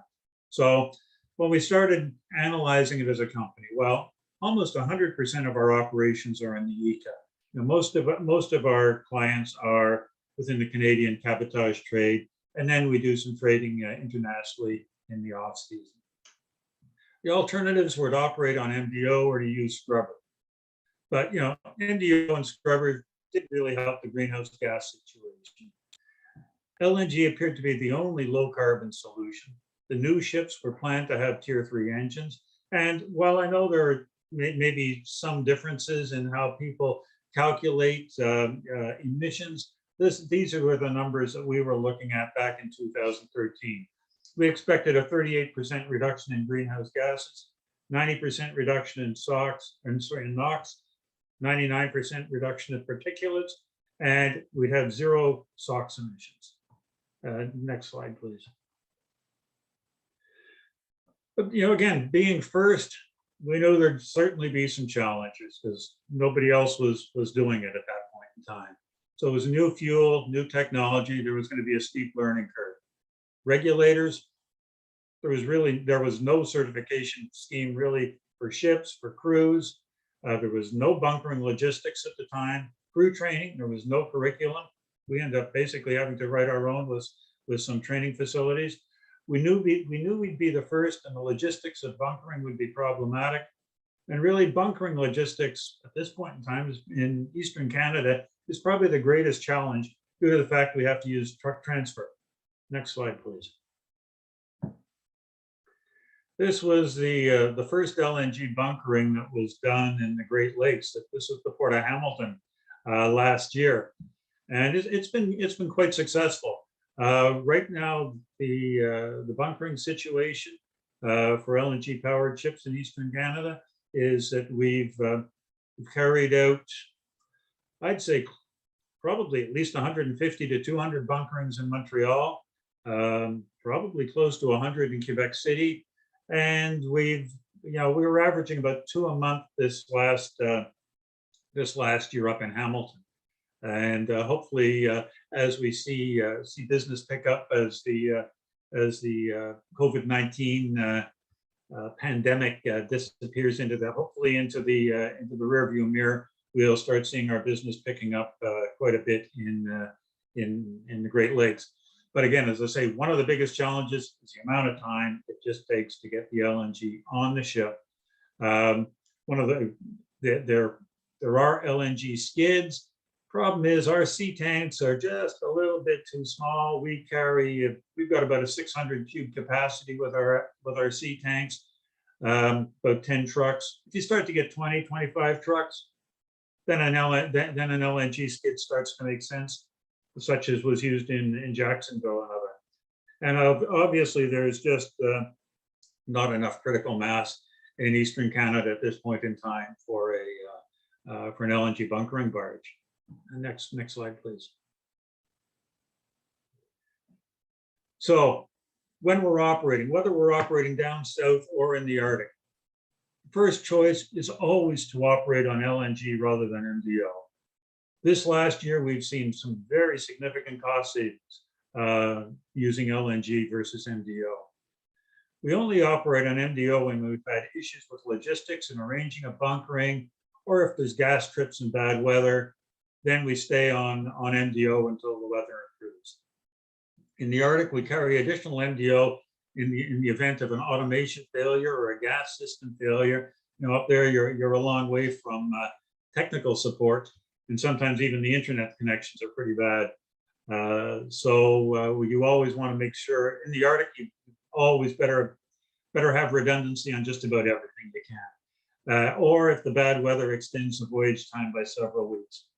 You know, a couple of years ago when the Mia de Gagne first went up, one of the first years, the weather was just awful. What was supposed to be a 30-day voyage turned out to be a 60-day voyage. So it was quite fortunate that we had sufficient MDO on board. We carry about a 20-day supply of MDO, 20-day operating at full speed. Keeping in mind in the Arctic, you've got a, you know, depending where you're going, 6 days, 9 days, 10 days up there, then you're basically at anchor discharging cargo, running generators and cargo pumps and so on. Another point to note is we've never experienced any problems consuming only boil-off gas when the tanks are low with North American gas. We can't really say that we've had that, been that fortunate at least once with European gas over in Europe. Next slide, please. So the Arctic Sea Lift in 2021, we had discharge locations in Hudson Bay, Hudson Strait, Ungava Bay, and Baffin Island. We spent about 330 ship days a year engaged in the Arctic operation with the 3 ships. We delivered 140,000 cubic meters. I always have to point out, out of 4 million cubic meters that we deliver in a year of refined product, 140,000 cubes went to the Arctic, a pretty small number, but it very much, you know, this Arctic operation very much defines who we are as a company. And we two of these new tankers operated on LNG in the Arctic this last year. Next slide, please. And I think I've just got a few photographs more or less coming up now. This is Mia de Gagne. She's worked up in Nunavik, which is the area around northern Quebec for the last 3 seasons. So that's through Ungava Bay, Hudson Straits, and Hudson Bay, and discharging through the various communities in those locations. Next slide, please. So, you know, in the Arctic, there is no real infrastructure. For a tanker, you've got a set of shore tanks, you've got a pipe going down the beach, and a valve. I always say that, you know, the first trip I made up, as Megan mentioned, was back in 1975. I was a young kid working on a ship as a summer job. And I always say, you know, what's changed for a tanker working, discharging? What's changed in the intervening 40-odd years? Absolutely nothing. You know, the ships are better. The ships are much bigger, 2 to 3 times the size they were. The hoses are better. All the equipment is better. Shore-based infrastructure is exactly the same. You've got to carry everything you need. So you're carrying about 9,000 to 10,000 feet of floating hose on each ship. They're mounted on reels. A typical port takes 5,000 to 6,000 feet of hose. That's in the Hudson Bay, Ungava Bay ports. You know, so that's minimum of typically a mile of floating hose you got hanging off the end of off the stern of the ship. Some ports you can go up to 7,500 feet of hose.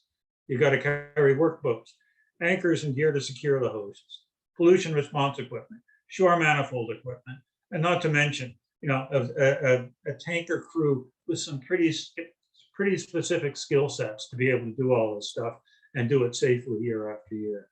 Next slide, please.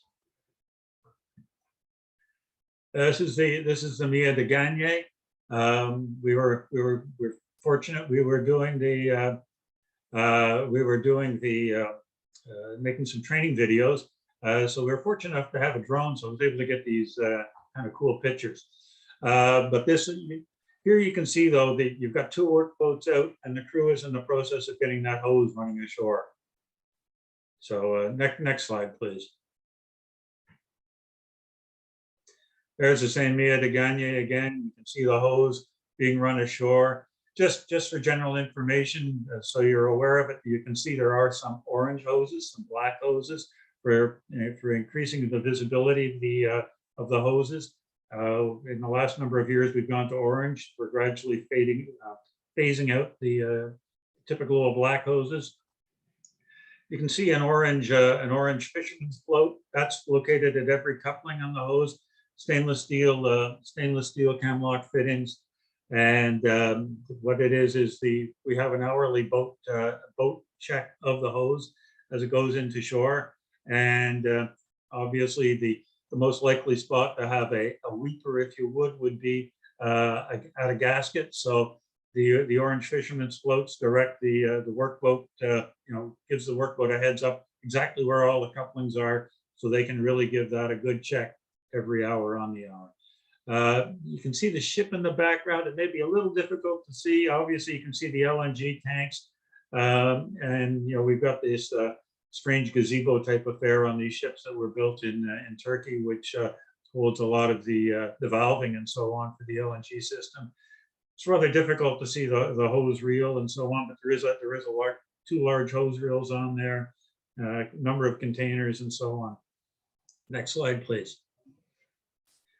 The Gaia de Gagne. So the Gaia made one voyage up to Angava Bay, where she conducted some STS operations with the Mia de Gagne and the Maria de Gagne. Then she made a second voyage from Montreal to Roberts Bay and back on LNG. And that was the first voyage of an LNG powered through probably about 80% of the way through the Northwest Passage. She made 70% of that transit on LNG. So, I think that was a bit of a first last summer. Next slide, please. And that's a photograph just of the Gaia de Gagne on the left. You can see those white tanks forward at the forward end. That's her LNG tanks. She went up with minimum equipment, a workboat, and pollution response gears, a pollution reel. We didn't have to send her up with the hoses or anything else. She was just going to be doing STS operations. The ship on the right is the Maria de Gagne, and if you look on the deck of the Maria de Gagne, you can see two workboats just on the port side, just after the manifold area, where you can see the white outboard engines. On the right-hand side, you can see where there are two hose reels with the 10,000 feet of hose I was referring to. All standard requirements for getting fuel ashore to the communities throughout the Canadian Arctic. Next slide, please. Another shot of the Gaia de Gagne.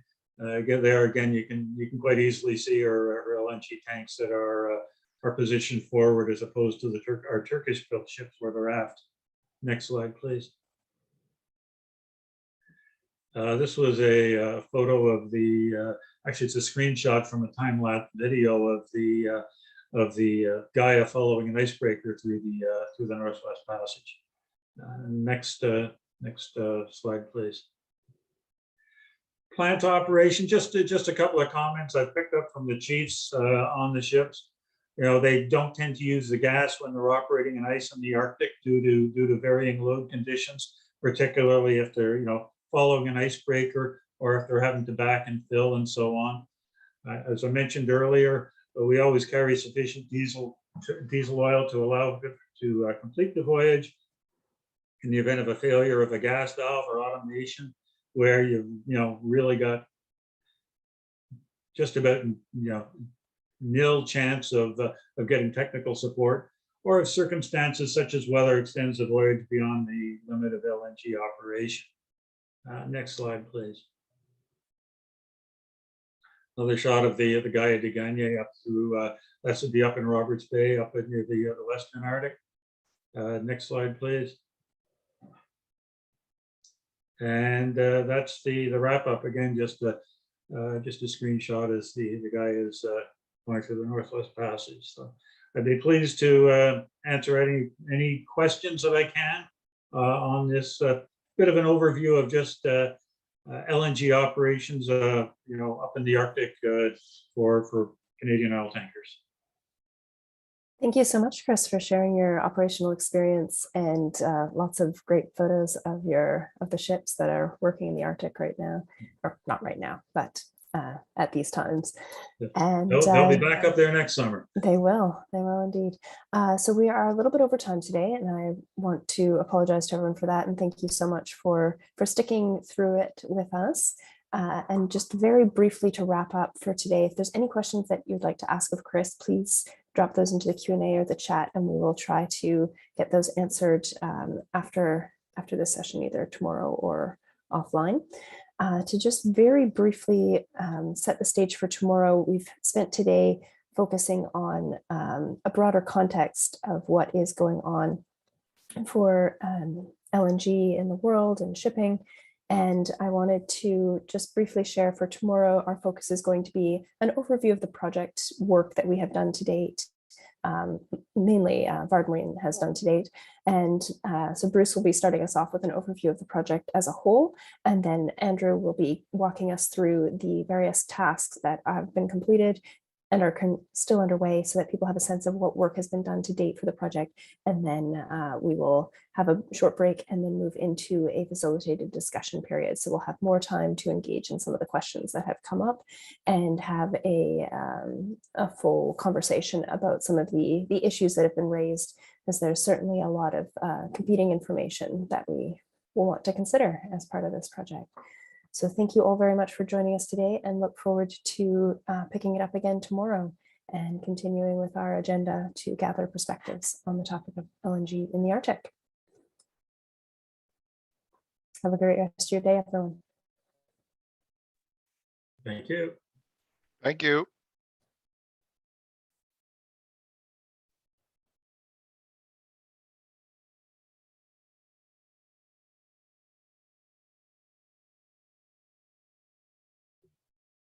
Thanks, Megan. That was great facilitation. Oh, I think you're on mute. I am. You'll get the recording, and I've copied the chat so I can save that. Wonderful. And I'll have the recording saved here. Great. See you. Thanks so much. See you later. Bye.